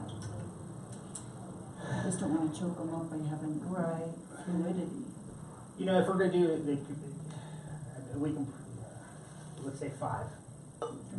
see, that's a good number to come in with, because then you have your operating expense money from us. Right. You know, then you set up the next one, and then you'll get with Marty as to the amount that you would need, and it would be, or if it's gonna be 4 times Right. before the events. So with that, I guess,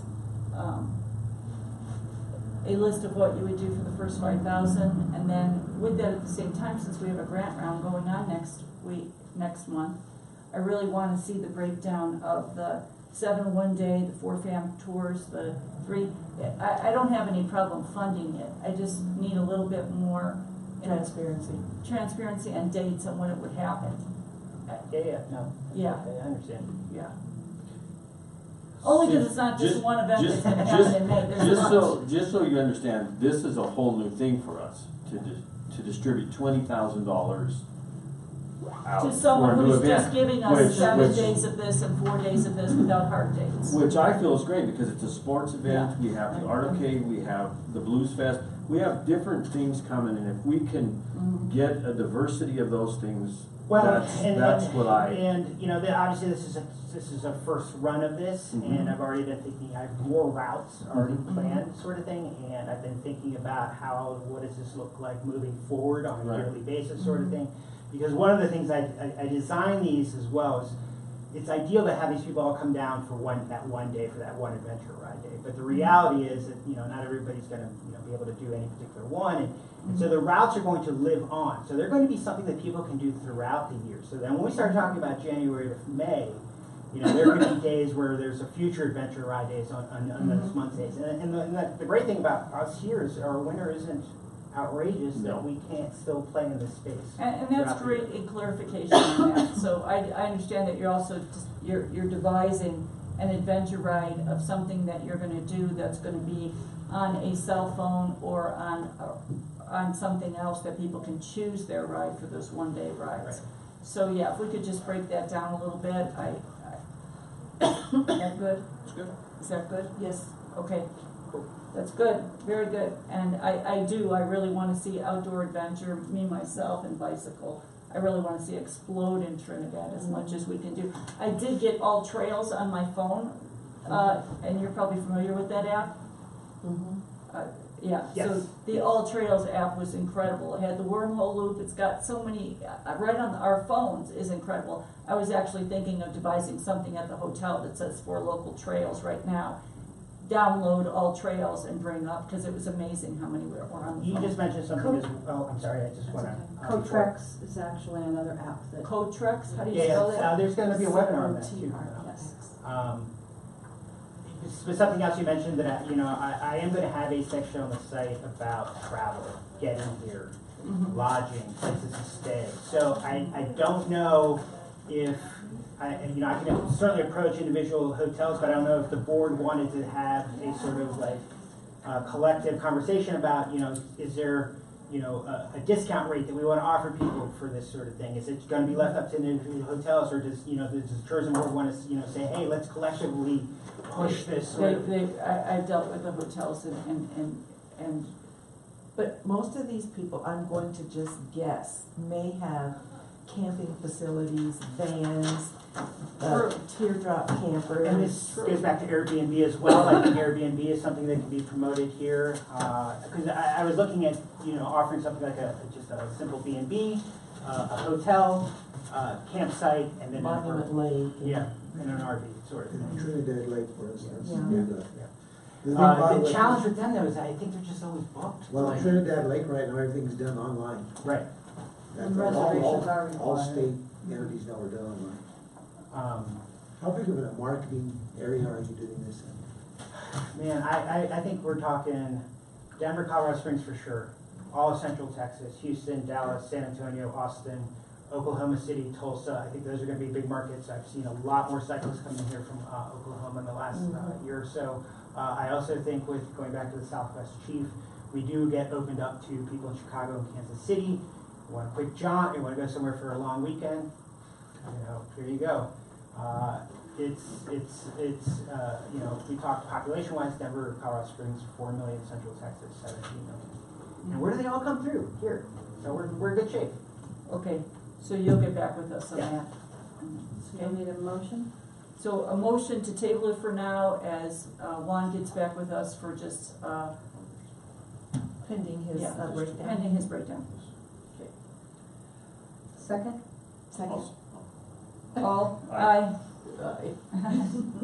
Approval to announce acceptance of applications for tourism draft.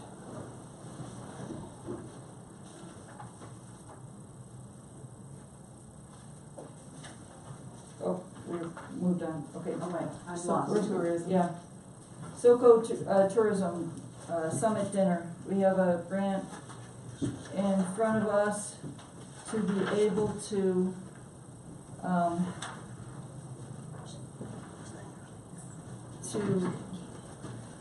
So there's a part 1 and a part 2 to that side.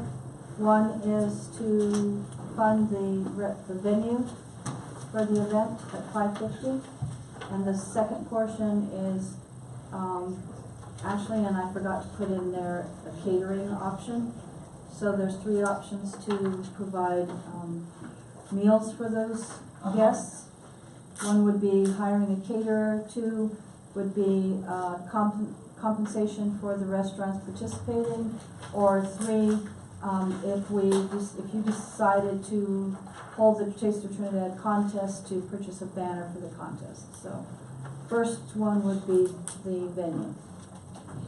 So for us to fund for, Southern Colorado Tourism Summit to happen here in Trinidad, Colorado, and to fund that.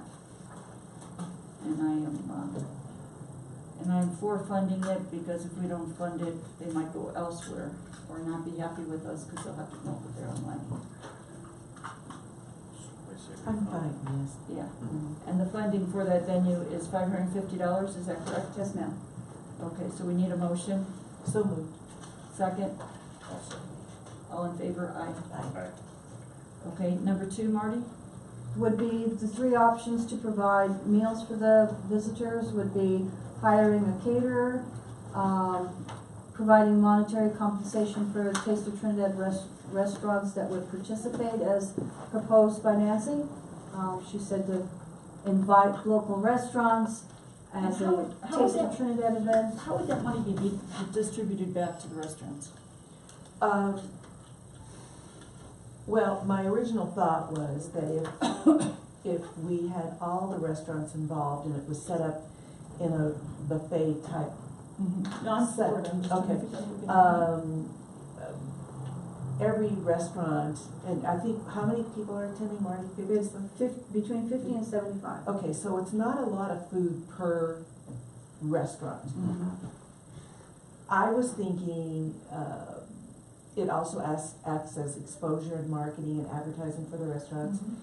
$100 per restaurant So, for time and labor and maybe food. And then each restaurant would have, their name, what they're featuring, and it just would allow people to go through the buffet line and talk to the business owners and experience the food and. So then the motion would be something like, any restaurant participating in the SoCo Summit, the tourism board would reimburse them $100 for helping to advertise and market our local restaurants with the Taste of Trinidad. And to have them know, it's not a large number of people. Right. It's 50 people. And they're 50 heavy hitters, that's the cool Yeah. part. I mean, they're, yeah.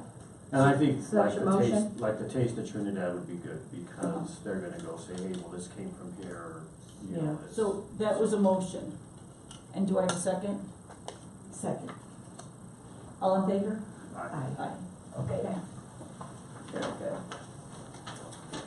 Okay, the next one is the USA Today proposal.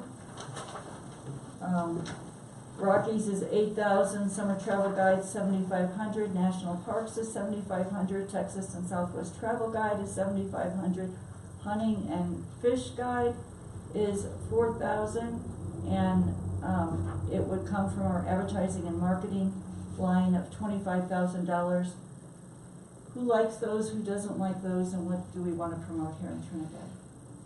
I just don't like the pictures that I seen on the last ones, that's, We can develop new ads, that's. absolutely. Well, and that's, the- just real quick, that's where that sponsorship comes into play. Suddenly you have content that you can feed into that sort of. The Colorado Rockies program, that full page, is that a one-time shot, or is that in every, it's only one time? No, It's in in the their program, it's magazine. it's per event.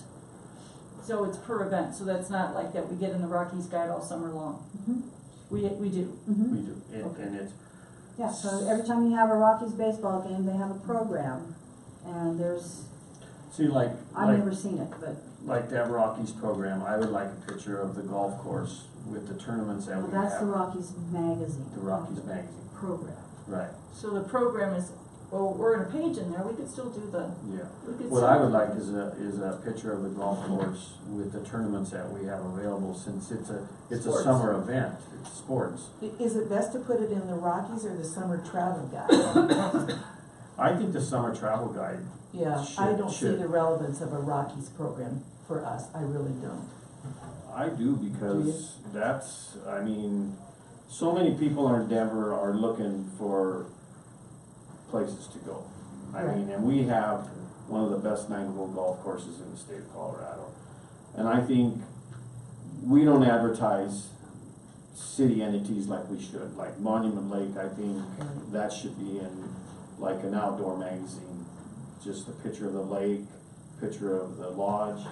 I think this is where Trinidad's missing the boat. I mean, we have a gem in Monument Lake, and we're missing all of these. Would there be an opportunity, I don't know if you can, Marty, on this, like, for instance, the Rockies, can they rotate pictures, or is it just the same? No. It's they just, cannot it's just a rotate one-time pictures. magazine, but if we had the golf course, well, everybody at the Rockies game is in sports. Okay, now, keep in mind, you're talking two different Mhm. publications. One is a Rockies program, so you go to a Right. baseball game, you get a Rockies program, it's Right. got the lineup, it's got whatever, the opposing team. All you get, you don't get a picture in there. Mhm. We just Okay. get the You advertising. just get the advertisement, so sponsored by, That seems fairly expensive to me. Yeah, well, Yes. and but these that is all amounts, summer long, so it's every game, that they play. The second publication is that Rockies magazine that you actually reviewed. The magazine is the one where I would like to see that full page. Right.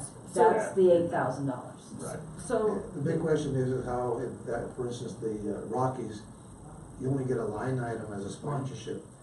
Yeah. Is it being bypassed? How Who many- even Right. looks at that? Yeah. right, No, So no. again, You're that's the getting- biggest thing with marketing, is the metrics as to What do you get? what are you getting? Right, when you're at a Rockies game, you're there to drink beer, watch the game, and eat hot dogs, and wrestle with your kids.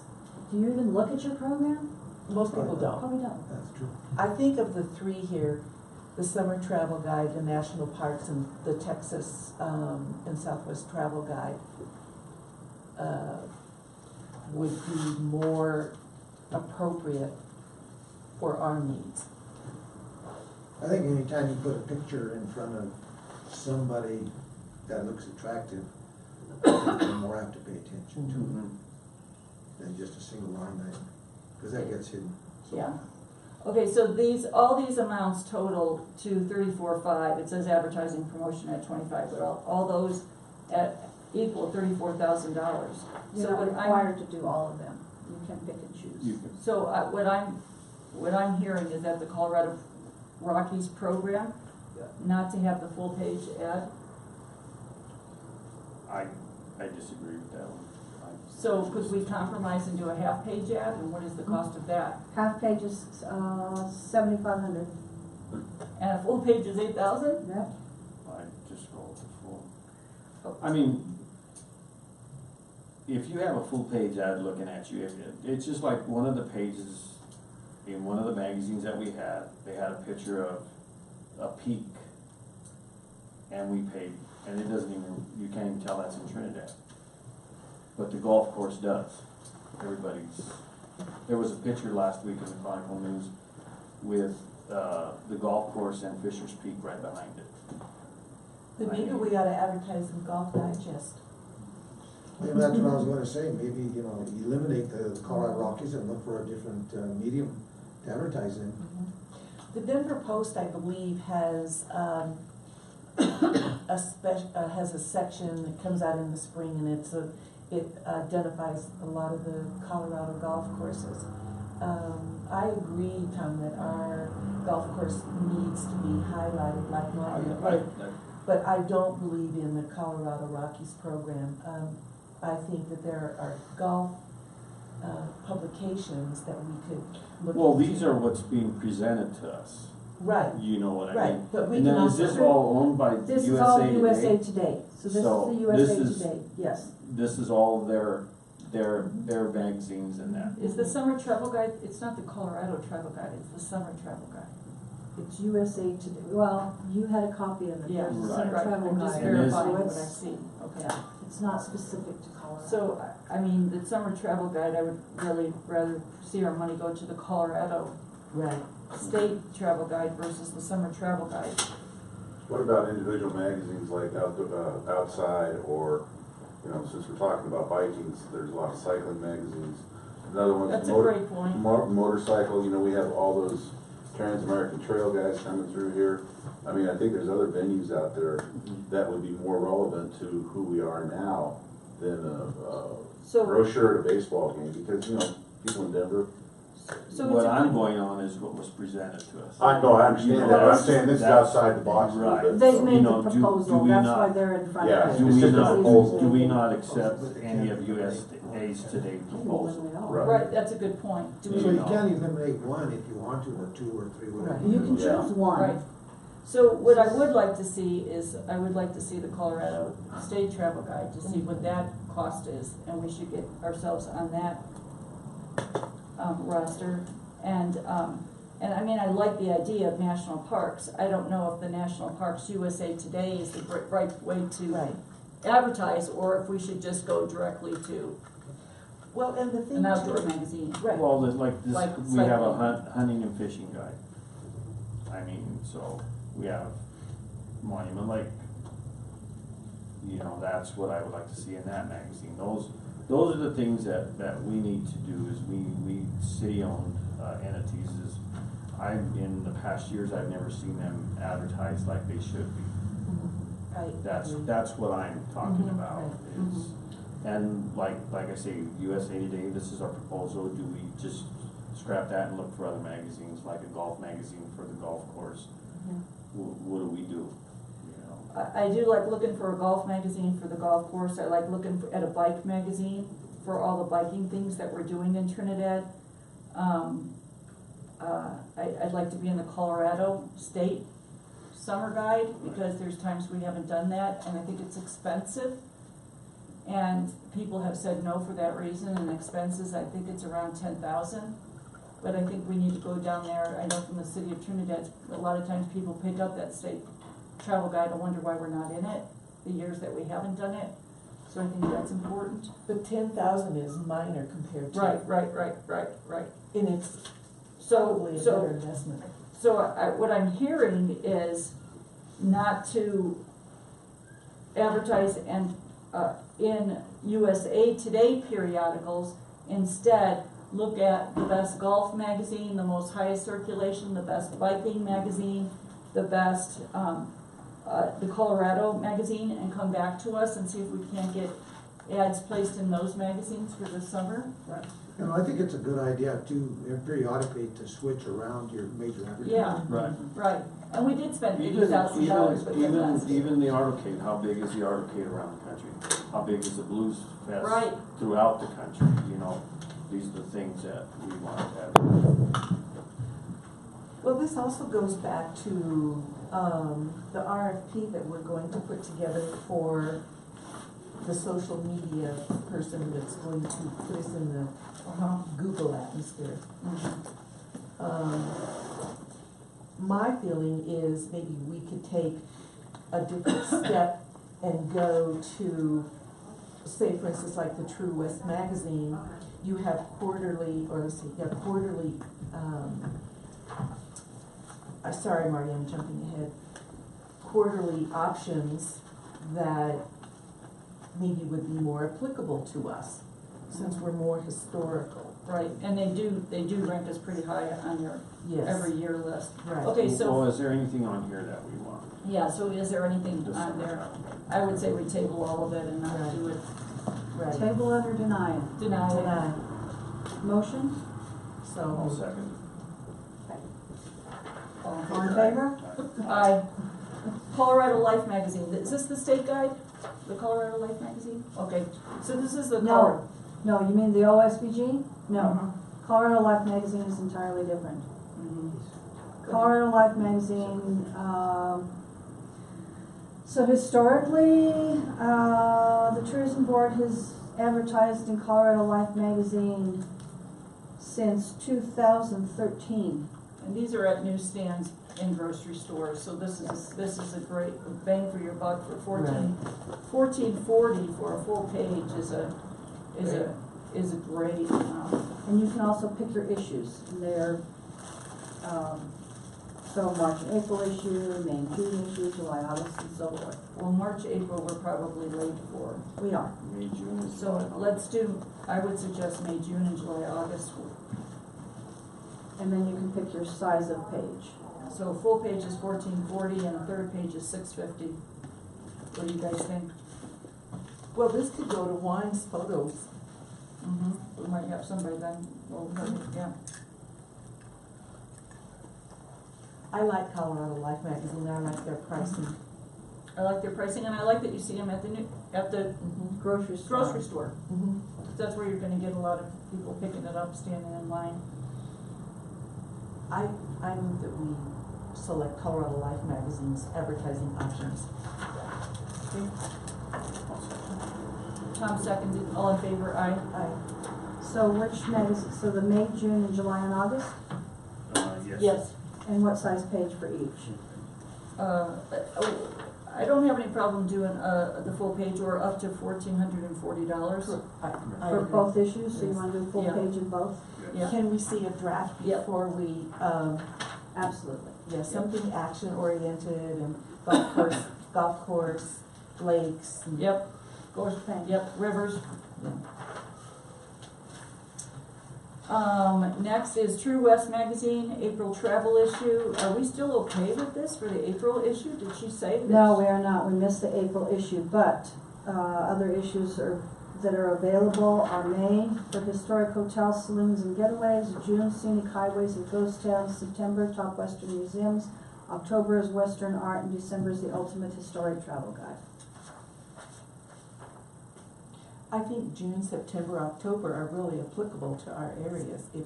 I agree, And it's more tourism season. I agree. So that would be, for full pages, if we selected 3, that would be $6,300.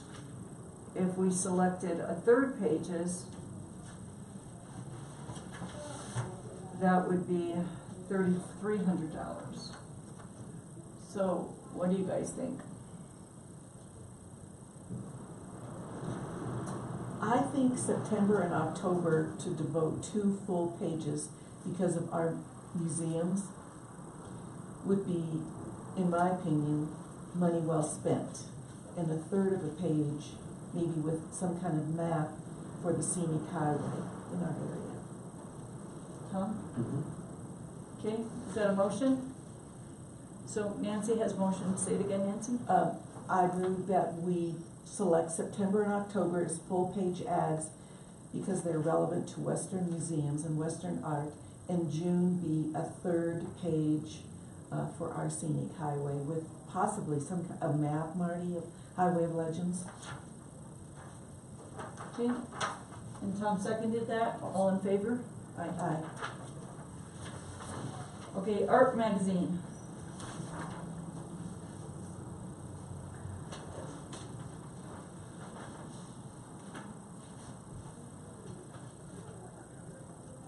And again, I think we're late for the April, May issue. Okay, so, I think the deadline for artwork was February 4th. so let's find out what the fall issue is. I think ARP, if we could get in on that fall issue in July or August, so it would be ready, have our fall colors and stuff. What do you guys think? So table and Table it. Yeah. bring to forward fall issue? Okay. KRDO, multi-platform media campaign.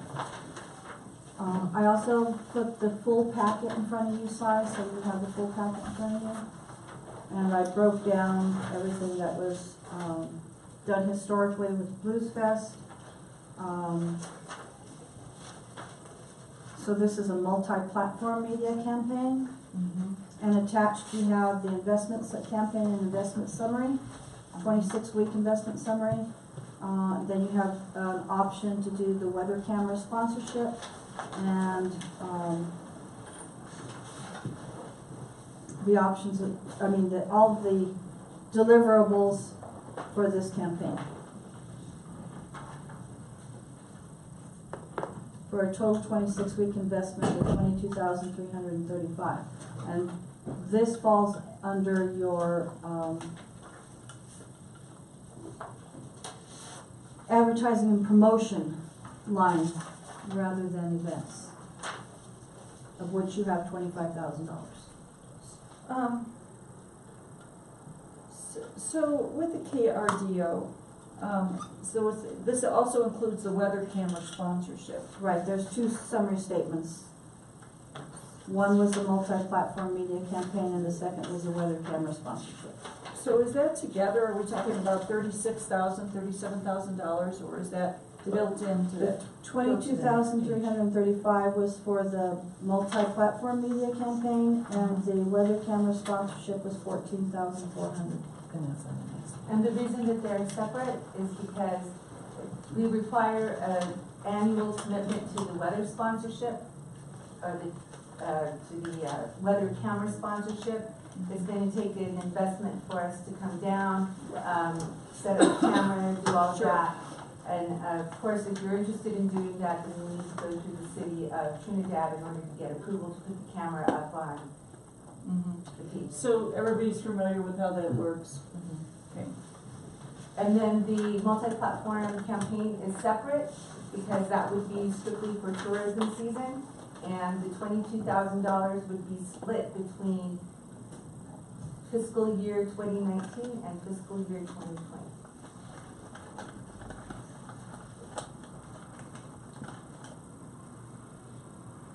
And the weather camera sponsorship, how many times does Trinidad get mentioned and our camera be shown? I really can't guarantee that because we have a number of cameras around the Right?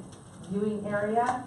So, They just pick at a certain, exactly, but you know, since Trinidad is in a weather area where, you know, with the pass and the travel and the traffic, I mean, it is regularly viewed, exactly. So I think that once we set it up and get it in, that the news and the weather department is going to be much more focused on doing that, but I cannot guarantee you Yeah. how many. Well, no, I will say this, is, you know, a lot of times in the morning I wake up and I watch the news, Uh-huh. and I do see, or sometimes even in the evening, Uh-huh. You'll and see I'm not sure also which where- channel it is, and they'll show Trinidad, and they'll show the peak, and they'll say the weather in Trinidad is. Huh. Well, I now, haven't seen that. KOAA, our competition, which is the NBC affiliate, does have a camera already up there. Actually, I'm not sure which, I forget which one. Yeah, so So on KOAO KOAA News I Channel saw 13, that. yeah, I do so, watch the but 13 KOAA program. does have already has a traffic camera already established. Where? I guess it's on that, where the Trinidad sign is, Uh-huh. because, the view is Uh-huh, right down from there. right. So we would be asking for the same consideration. The one that I see, it shows a lot of the peak Trinidad. It or shows the okay. direction this way. Yeah. so. I have a question. Yes, Of Nancy. the 26-week investment summary, we have 4 or 5 options there.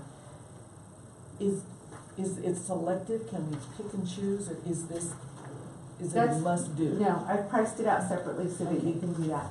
So, we would be advertising on KRDO News Channel 13 if you were to choose that option. Again, the coverage area is from Monument south to Trinidad, east to the Kansas state line, and west to Alamosa. So that's the coverage area for KRDO. Telemundo would allow you to reach Spanish-speaking viewers and families and draw them here to the area as well. Heroes and Icons is a digital channel that if you are an over-the-air viewer and you're a cable cutter, you would be able to receive the digital channel. And it's very affordable. It targets adults. And I can tell you just from my own experience in Pueblo, if you're a cable cutter and you have over the air, KRDO is on 13.0, and then immediately following that is Heroes and Icons at 13.2. So on the KRDO News Channel 13, 482 15-second commercials, is that per month, and does that include the cost of creating that commercial? So the 482 would be, all of those would be spread across the 6-month period. Okay, so it's So, 482 over 6 months for $11,000? exactly, So like 60 a month or something, or absolutely. more than that, I guess. 80 something. Yeah. Mhm. Now, And then that commercial would be developed by KRDO, by input from Marty, by input so we from could do us? it a couple of different ways. I've actually included a production fee because if we have to, if what you want us to do is come down and do on-location shoots at different locations to include in the commercial, then there would be a fee involved. But let's say like Brad Kirby, for instance, has photos of Trinidad and you want to utilize the photos that he has available, then we would just take those files and use them and create the commercials from that, and then I can waive the production fee for that. Say that again for the production fee waive. I didn't really Just understand it. say if we provide, If you provide the photos, like stock photos, let's say, for Right. instance, like Brad Right, has photos. and we have some of our own. And you from have some last of your year. own, exactly, so, you know, so I'm And just then- giving you a for instance, that if you already have your stock photo or video footage that you would provide us, then we can waive the production fee. Okay, Can we change the commercial? Yes. So, we can do that. Actually, we can do multiple 15-second commercials up front, and then we can rotate them equally. so we can select events that Mhm. might be coming up. Exactly. So we can address all and of what does those. that cost approximately for you guys to make that commercial? In general, Uh-huh. when we have a local direct account that needs us to produce a commercial for them, it's $450. Okay, so So, it's not a huge amount, okay. so what I'm offering you is the production of 3 15-second commercials at $750. So that's $250 for a 15-second commercial, and we can produce those up front, and then we can rotate them. So, for example, El Pueblo History Museum in Pueblo did the very same type of package, and we created,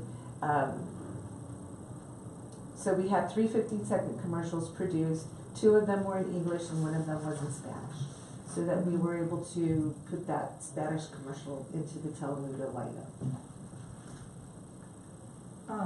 And then we just rotated them. And basically, what they kind of did is they wanted to tell a story about the museum, and so they had like a beginning and an end.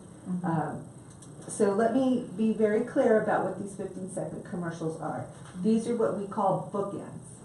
And so a bookend is a 15-second commercial that opens up at the beginning of the commercial break, and then it closes the commercial break. So you actually get 2 15s, you get double the frequency of 1 30-second commercial. And it's going to cost the same price for 1 30-second commercial as it is for 2 15. So I'm doubling the frequency by proposing 15-second commercials versus 30s. So, to walk down the pathway to start advertising with KRDO, and they are a major channel in our area, the KRDO News Channel at $11,960 for 6 months worth of airtime with different commercials produced at $450 each, depending on what we need. To me, seems like the most advantageous. I'll do it for 250. Pardon me? So that's 250. For $250? Yeah. Okay. Exactly. So it would be 450 for 130. Okay. So I'm taking it down to 250 for each 15.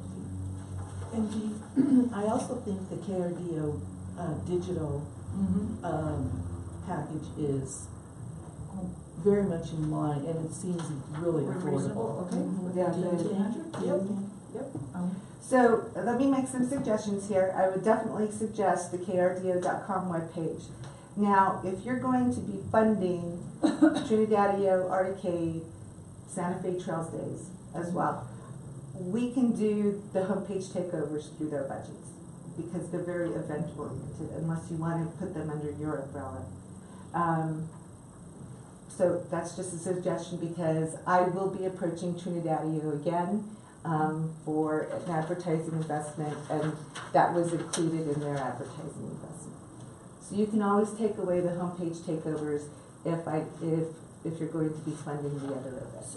So what you're saying is, during the homepage takeovers, if we wanted to advertise the Blues Fest, that we could do that? You could do that, but probably Randy or Rusty and, Well, I mean, with their approval, Yeah. obviously, we'd tell them that they Exactly. could take it, that they could take it over, like we do some local ads here on the radio, and we let local absolutely. festivals use those ads. Mhm.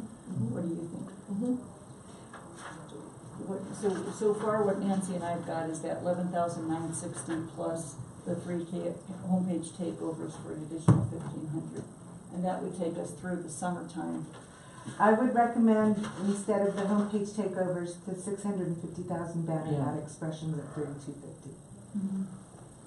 Does this advertising come out also on the other multimedia, anything else besides just the television? Is it like on YouTube or anything that this goes on? I mean, since, it's not like we would go and place them on your behalf on YouTube. But you can also take these commercials and these ads and you can place them on your own social media. So we can use them, that means we purchase Exactly, them you once they can produce purchase them. them, you can use them. And it's on your Facebook page. Yes, when it comes to those Facebook posts, that's on our Facebook Okay. page. And actually, I have some updated KRDO traffic stats for you. So as of December 2018, on krdo.com, KRDO had over 3.4 million page views, just over 775,000 unique users. And when it comes to our social sites, we have over 300,000 followers and just under 250,000 average daily Facebook reach. That's pretty good. And that's of December. That's a no charge. Yeah, And I can increase those too because that's really an easy thing for us to add on to. and so just to understand this, the banner ad impressions that you suggested to us, is that only on the KRDO webpage and their mobile app? Yes. Okay. So, if you recall, I think I showed you in the past, Yeah. I'm Yeah. not plugging it right now, but it's okay. going to be that leaderboard that goes across the Uh-huh. top of the page, the medium rectangle that goes on the right-hand Uh-huh. side of the page. That's the banner ad campaign. The homepage takeovers, you get the leaderboard, you get the medium rectangle, and then you get the 2 skyscrapers on the side. And all are linkable to exploretrinidad.org or discovertrinidad.org. And this 26-week investment summary, do we have control over the start date? Like we wanted to start maybe April 15th through Absolutely. September, October Mhm. instead of now? Right, Exactly. because we're already Mhm. 2 months into the. Yeah, You know, because it's gonna take us. what I like about this really is that those number of the people that you reach, Mhm. it gives us some idea of how many people are viewing versus a lot of this other advertising, we don't There's really no know. analytics. We really don't know how many people are picking up these magazines and actually seeing our Uh-huh. advertising. And the content, what you put on that, Yeah, what we're gonna advertise, you know, Exactly. this is the thing. And me, I'm stuck on, I'm city entities, the Fisher's Peak, Mhm. the golf course, Monument Lake, Mhm. and the city itself. Absolutely. Those are the things that I want, because that's what's gonna bring the people here, are Right. those things, those are the things that we have to sell, and the museums. Mhm. you So know. for $750, we can come down and the production crew, the commercial production crew can do all of the filming and take all of those video and then take that back and produce the commercials. That's, But if you already have that footage or those still shots, we can just take those and then I can leave the production. that's what I would like to see. So what I'm hearing is your campaign and investment summary that you have given us So if you were to do all of the elements that I've suggested, including not just KRDO, but Telemundo, Heroes and Icons, and all of the digital elements, plus the production, it's $22,335 over a 6-month period. But you can look at KRDO separately, the digital campaign separately, and then we can. So what I've kind of just scripted out right here is as you have it, but take off the Telemundo and the Heroes and Icons at $48.75 for this whole package without those to be worth $17,460. Exactly. That's what Is everybody good with that? I'm good with that. Okay, a motion? So moved. Okay, perfect. So it will be KRDO. We have to vote first. Okay. We're all in favor? Aye. Any Aye. opposed? Okay. Okay. And then I have it here too, so it's exactly like it says, except no Telemundo and Heroes and Icons. Right. And then that amount would be $17,460. Okay. And that'll take us through the summer, and it'll be really great. So on the digital part, we're looking at the banner ad and the homepage takeovers? Yep. Okay. So what we'll do is I will revise the package with those elements, and that will be what I submit as a final proposal. Right. Okay? Okay, thank you. All right, and what do we want to do about production? Is that up in the air for now? Do you want to make No, a we decision could- about that? About the production for the commercials? Mhm. Do you Sure. want me to schedule a crew in to come in and do a production day? Absolutely.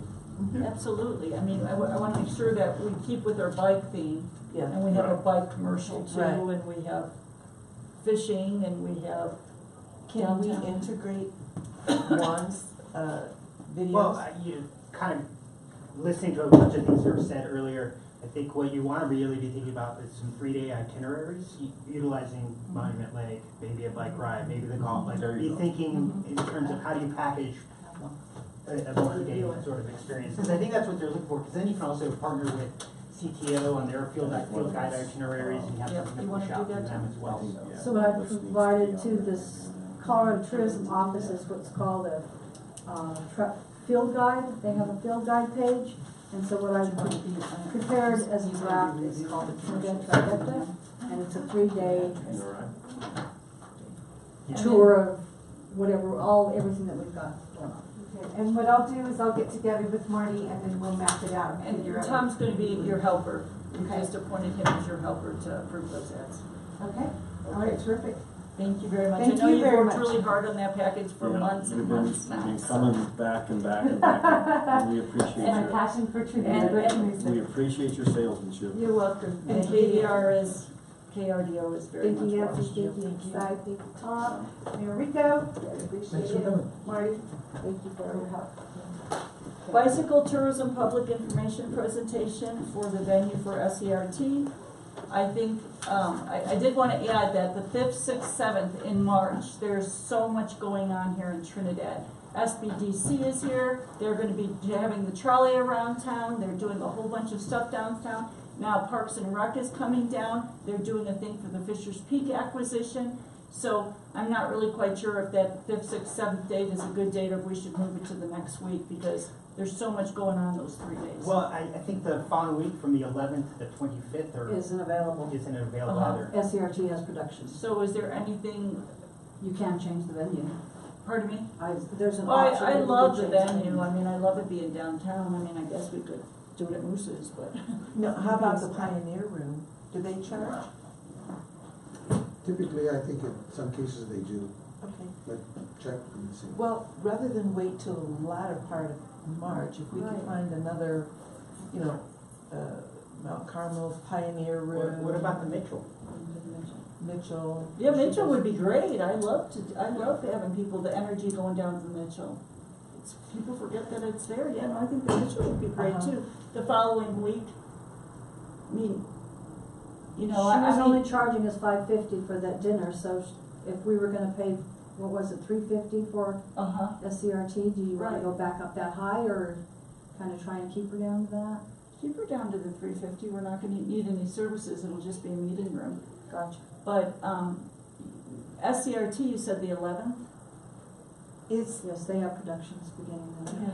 is, this event, does it require, video one? Well, actually, it's Or- size planning, and one will be a portion of it. Okay, but does it require TVs, PowerPoint? I mean,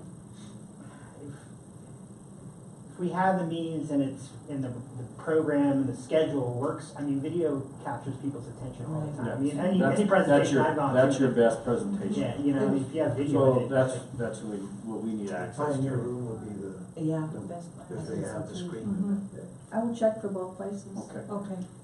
thank you, Mark. You can go downstairs as you leave to find out how much they charge, cause I think, the people downstairs, they schedule it, they'll tell you if there's a charge to the Pioneer room. Okay, let's see where we're at here. Okay, Howard left. Howard Can I and Wa- back up just one moment? Yeah, oh yeah. So the date of the presentation, did you choose a date? You want to go to next week? Next, to the next week, to the 11th would be great, Is that good? March then? or the 13th, I guess. If we were originally gonna do it on the 6th, right? March the 11th, we have on the 11th? No, I'm just wondering, if it's March, I don't know. was it March? Yes. Yeah, cause there was a lot of stuff going on in March. Yeah, it's kinda getting dizzying a little bit. Kinda. Well, I mean, from the hotel perspective, because we've got stuff all lined out those 3 days, that's really crazy. And, yeah, if we could do it like the 13th or 13th, 13th of March. Or even the 11th, I have no Wednesday. problem doing it on the a 11th Monday. is on a Monday. Yeah, I mean, think about the people that are gonna be coming. Are people gonna come on a Monday to a presentation? Would they be, more people come on a Wednesday, more people come on a Friday? Or Thursday, when, I think Monday's tough, cause you're just getting into the work week and. so Thursday's Agreed. fine. Thursday is the 14th. Everybody good with that one? Mm-hmm. 14th? Okay, let's move for the 14th. Is that the first? That's the second Thursday. That's fine, because I was thinking of council, in case council won't do it, it's It's because second it's opposite. Thursday. Okay. And then Howard Lackey and Juan, biking, hiking map proposal. Yeah, Okay. so, where did Howard go? So, this proposal goes back to last summer. I think I may have mentioned it the last time I was here. So I started a conversation with a woman who's at the Scenic Highways, and I asked her who made this map. So this is the actual map that this Colorado Tourism Office puts out, and it's their scenic bikeway map for the whole state. So the idea was scale it down to just our county as well as some of the adjacent counties where some of our routes kind of go connect to do a map that looks just like this one. It isn't necessarily aesthetically that much different, but it's also the same quality of paper as well as size. And then on the back, what could be really interesting is, because what would be great about this map is that it would be a canvas moving forward. So it's not necessarily a map that you would have to change in the future.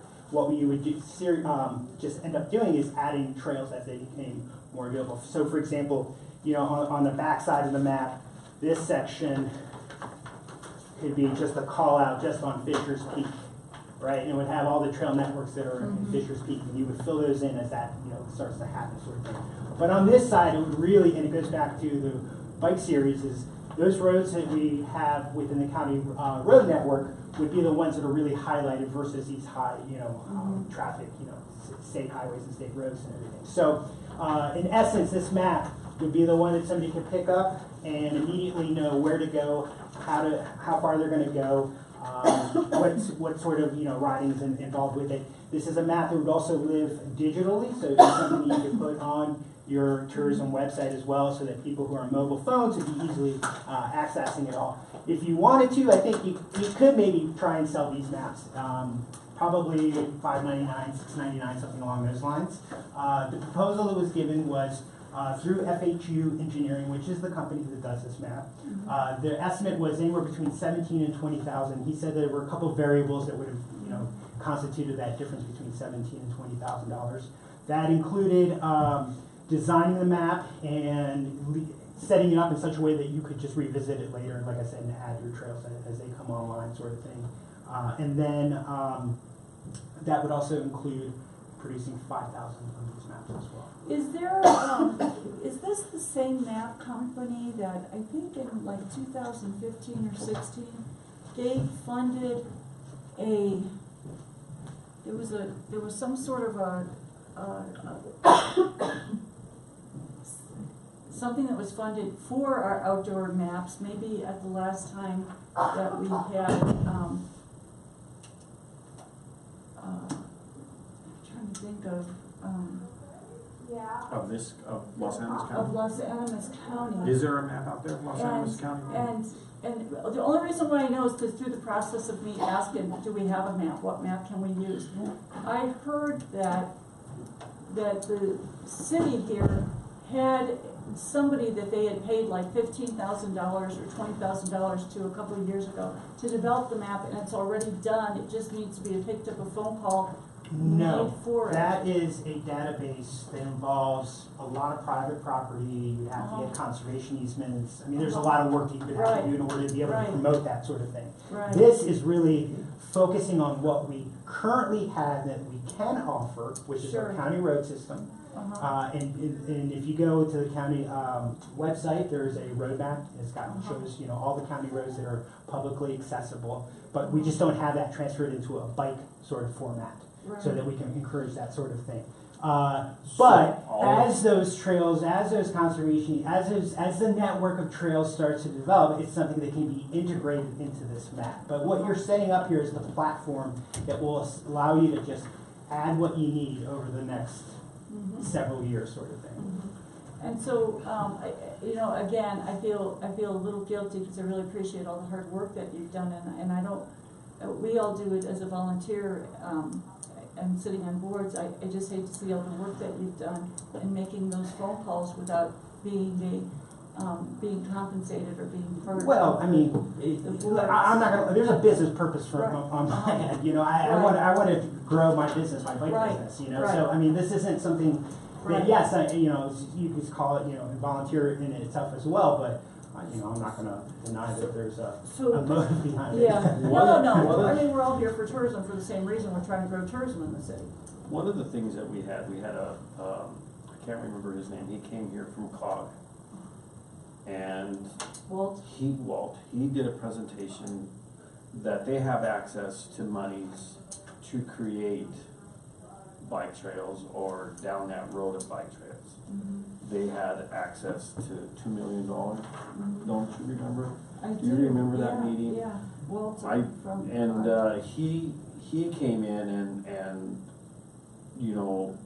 my thing is about collaborating with a lot of people on different things to come in. Maybe we could talk to him again in some sense as to. Well, and I think we need to get the bike map going, right? Right. Because of all these functions. And I think the next step afterwards is, and this is a larger conversation that would involve the county as well, is to really designate these routes as bikeways. So that we can actually say, hey, this is the Santa Fe Trail Bikeway, this is the Highway of Legends Bikeway. What he was talking about that day was the state of Colorado wants to designate bike trails from here to the state, to the borderline of Wyoming. The Colorado Front Range. Right, and from the I-70 on both ends, Utah and Kansas. And they had access to money to help create something in this sense. So maybe under the lines of these bike trails here is where he could come in. Certainly, I mean, there is but he had just did that presentation to us. So maybe what we need is if you could give that contact to Marty and find out a contract so that we could get these maps. And I think they said 6 to 8 weeks for each, just so you're Okay, if we could get that going right away and contact Walt from COG and see if there's funds available to help Were you partner. Were you on board yet, Marty, when he came? Not when he did the presentation, but he did review it at one point. He was sitting here at a meeting and he mentioned it, yes. So if you could. So you remember that conversation that he had with us? Because we need to get these ordered. Right.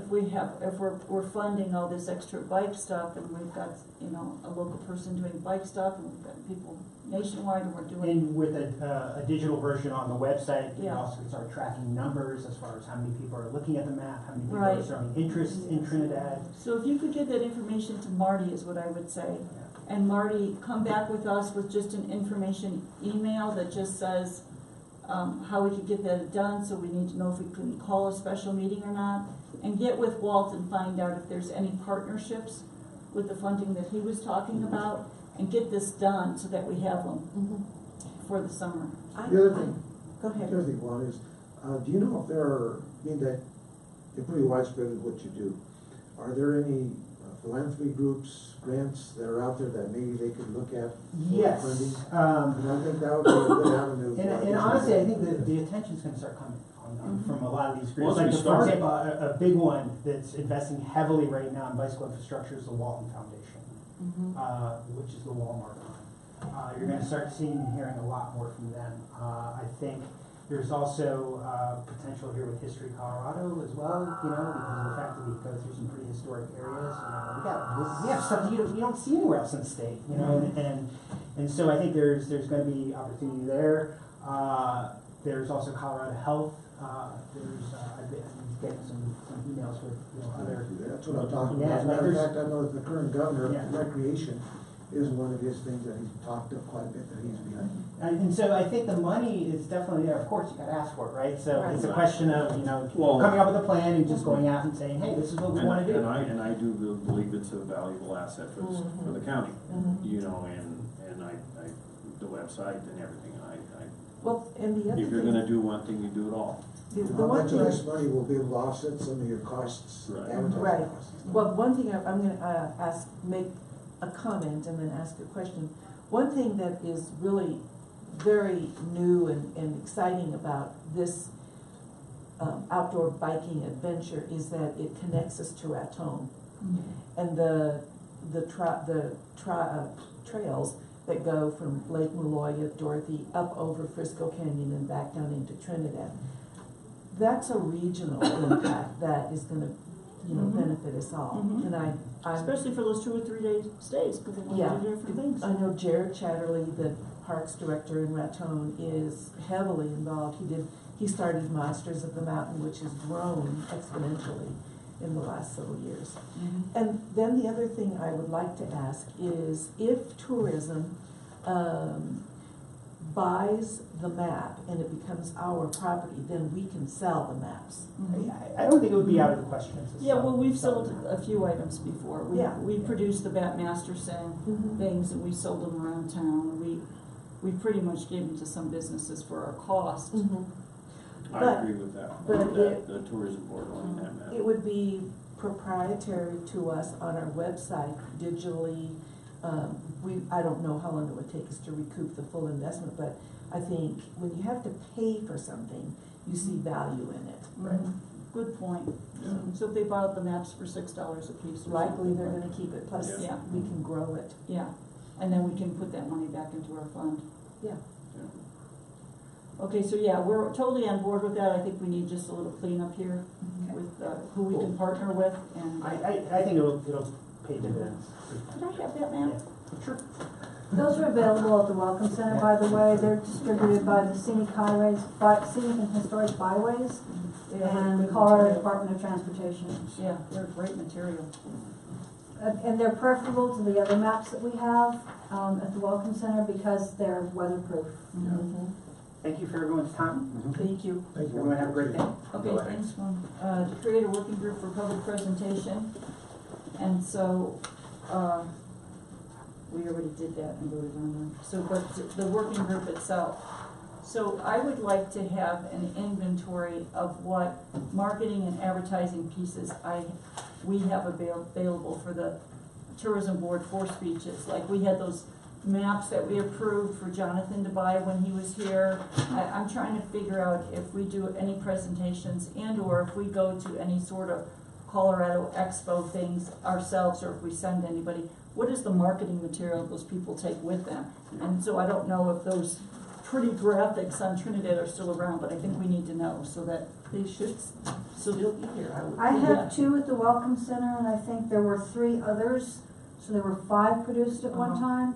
And I think the city has used the other 3 for some other, It Events. just, Well, we also have new logos too. yeah, I just, right, because, and if not, then we need to buy those, so I wanna make sure that we get a kit So in case we send somebody or we go, that we are representing Trinidad the right way. So we just don't go there with an empty table and stand there, you know, that we have some well-performed stuff behind us. So I'll find out what marketing materials are available Okay, and put together a kit for you with what's available. yeah, awesome, thanks Marty. Funding of Scenic Highway of Legends brochure. Okay, so I got with the the Highway of Legends group, I have another meeting on Friday, to find out exactly what we can purchase for, you know, what do we get for X amount of dollars. And apparently, they have not met yet, so last year, they tried to divide it into 3 different sections. So 1/3 of the cost went to the Huerfano County Tourism Board, 1/3 of the cost went to, was absorbed by the Levita Casella Chamber, and the third portion was supposed to be absorbed by the city of Trinidad, and they never received the money. So the Huerfano County put up the last 3,000. They received 4,000 brochures for the amount of $3,000, bought them 4,000 brochures. So,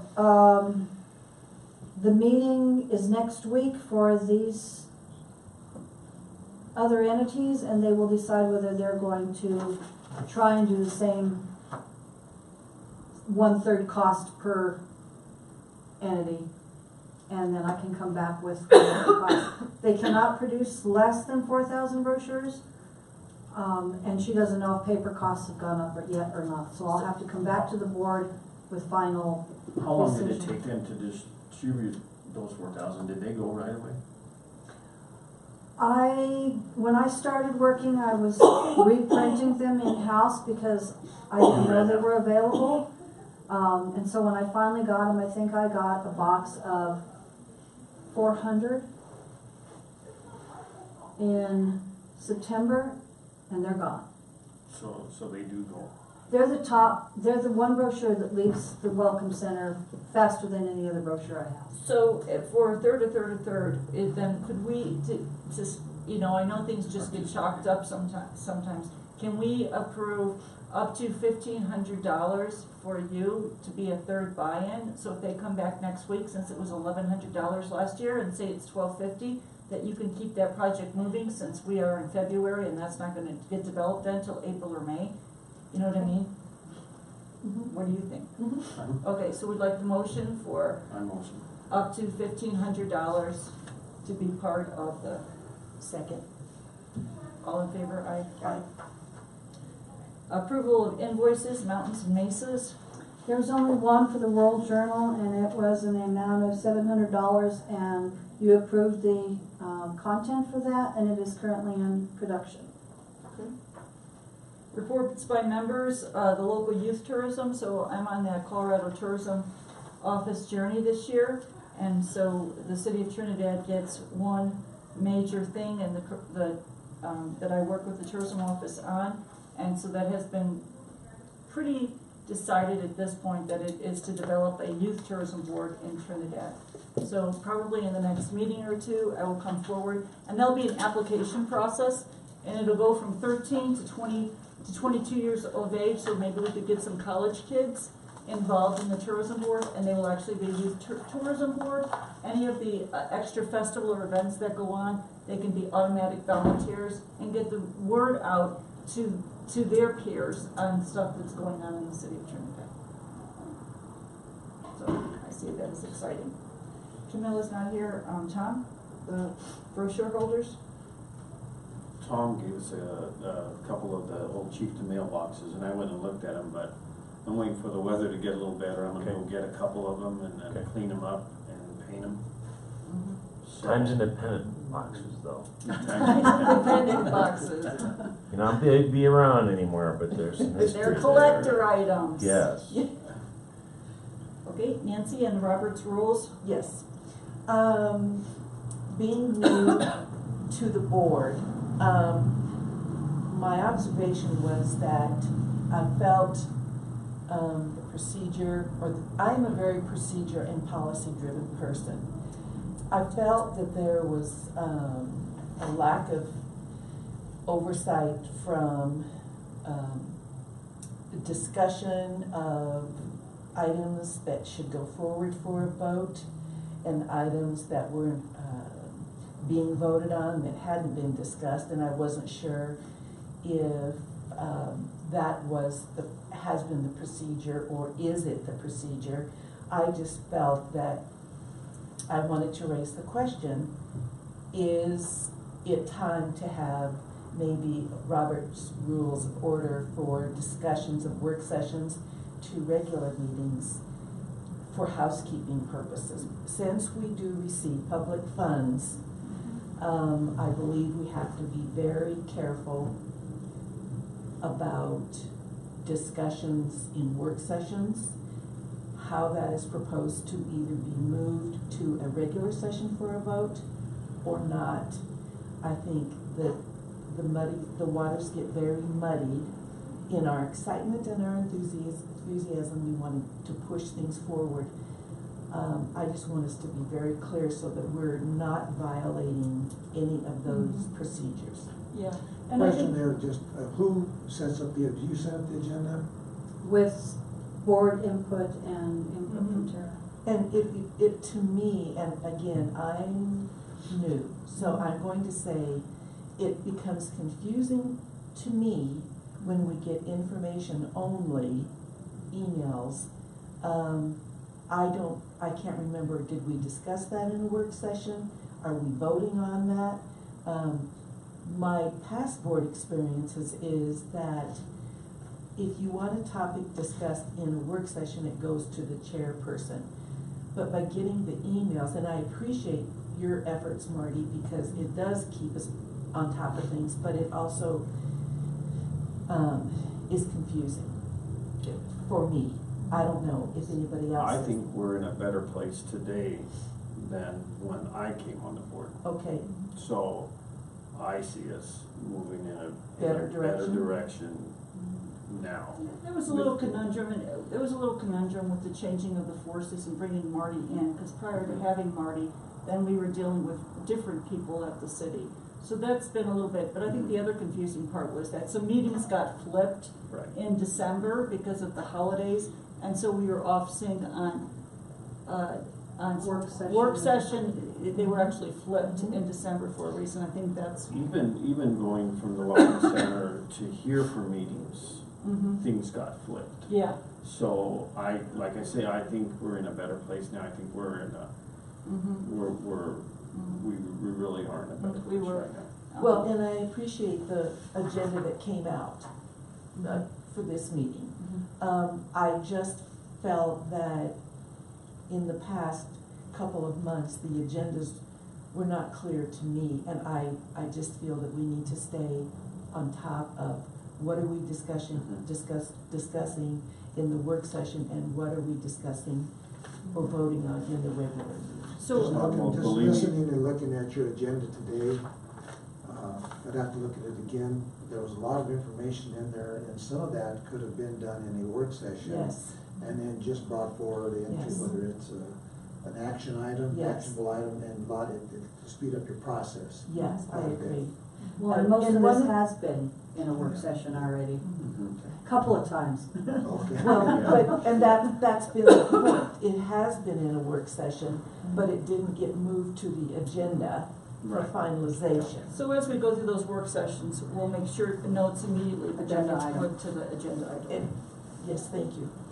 And thanks for listening, Si. No, absolutely, absolutely. It's why we're getting things done, because we listen to each other and we're all passionate about downtown Trinidad.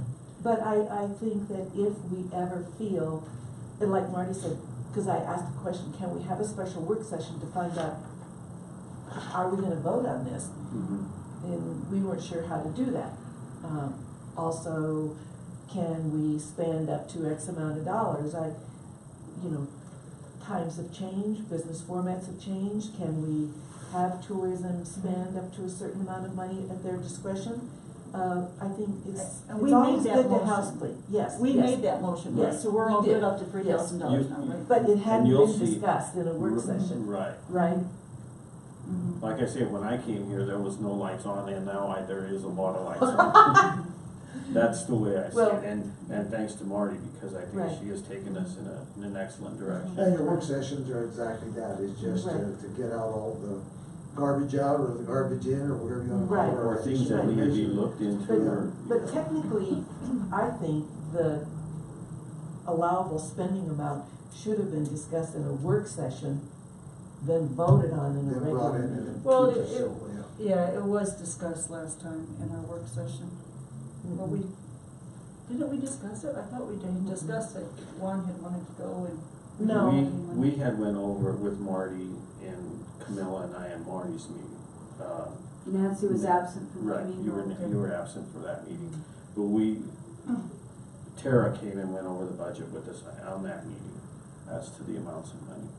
Well, true, I understand that part. I'm just saying to have the autonomy to spend up to, as we voted on today, a certain amount of money. That's all I'm saying, is that, and I don't recall missing a meeting, but to have, that take place in a work session and then I voted agree, on. I agree with you. Yeah, yeah.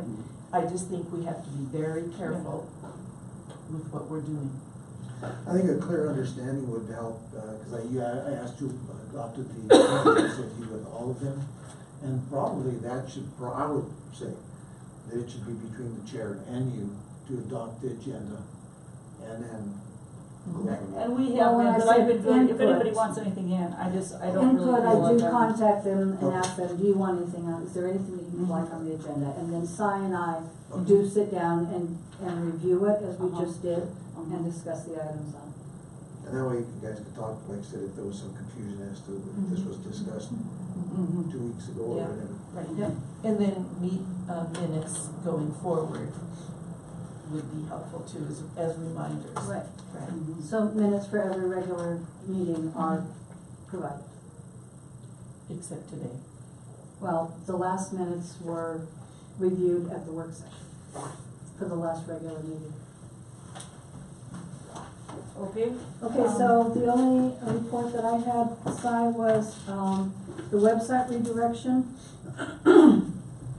So the website that was, the web address that was previously used by the tourism board was discovertrinidad.com.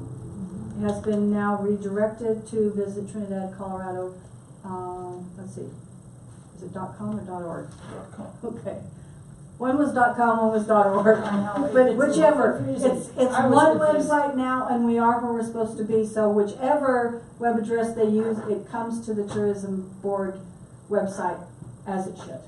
So that is done, finally, so even though it's advertised as one website on the tourism guide, it now comes to our website.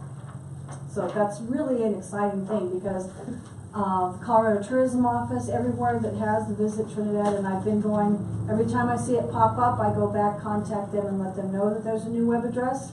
But in the meantime, there's print media that has the old web address on it, so it now redirects to us, so we're all good there.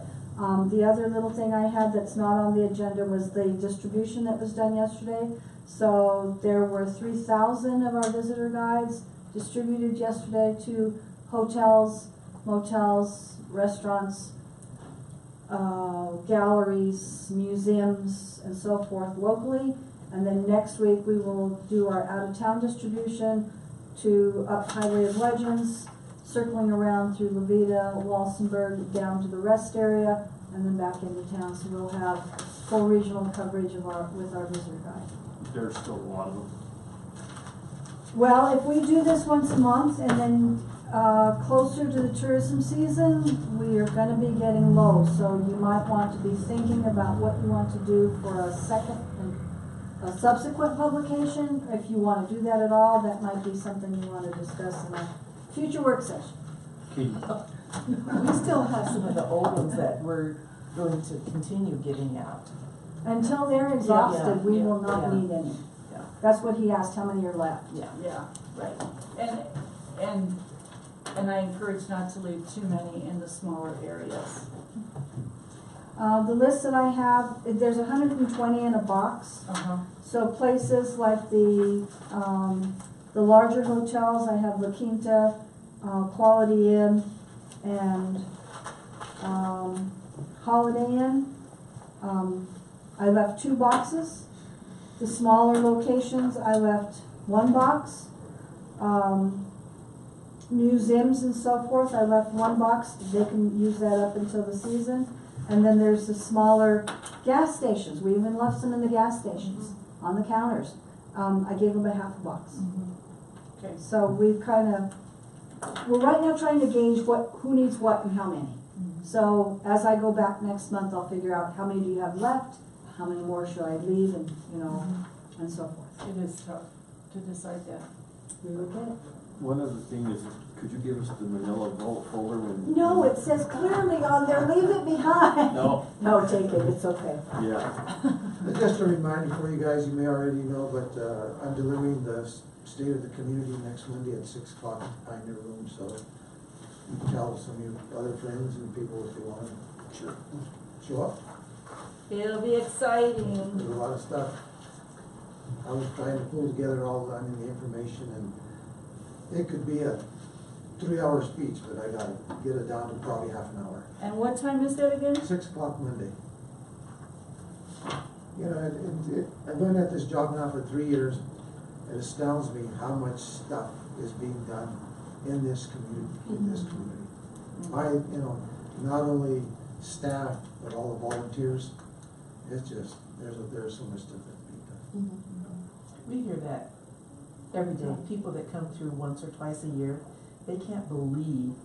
the And we transformation. see it every day, so Mhm. maybe we don't see it as much. But they're astounded at the changes that are going on here. And we get a lot of recognition at the state level. Mhm. Yeah, you go, like I said, we were up there a couple of weeks ago, you talk to people, and, yeah, what's really going on in Trinidad here? This is happening, this thing. So, yeah, there's a lot of excitement going on. Just you When guys we, are last when we week's had 38 that, names. deal in This time of Vail, year. there was a lot of people that, said there's a lot of exciting things happening in Trinidad. Okay, we need a motion to adjourn. Thank you, everybody, for working as hard as you do. Thank you, Tom. Don't go anywhere, I wanna say something once you adjourn. Okay, we've adjourned. Okay. So,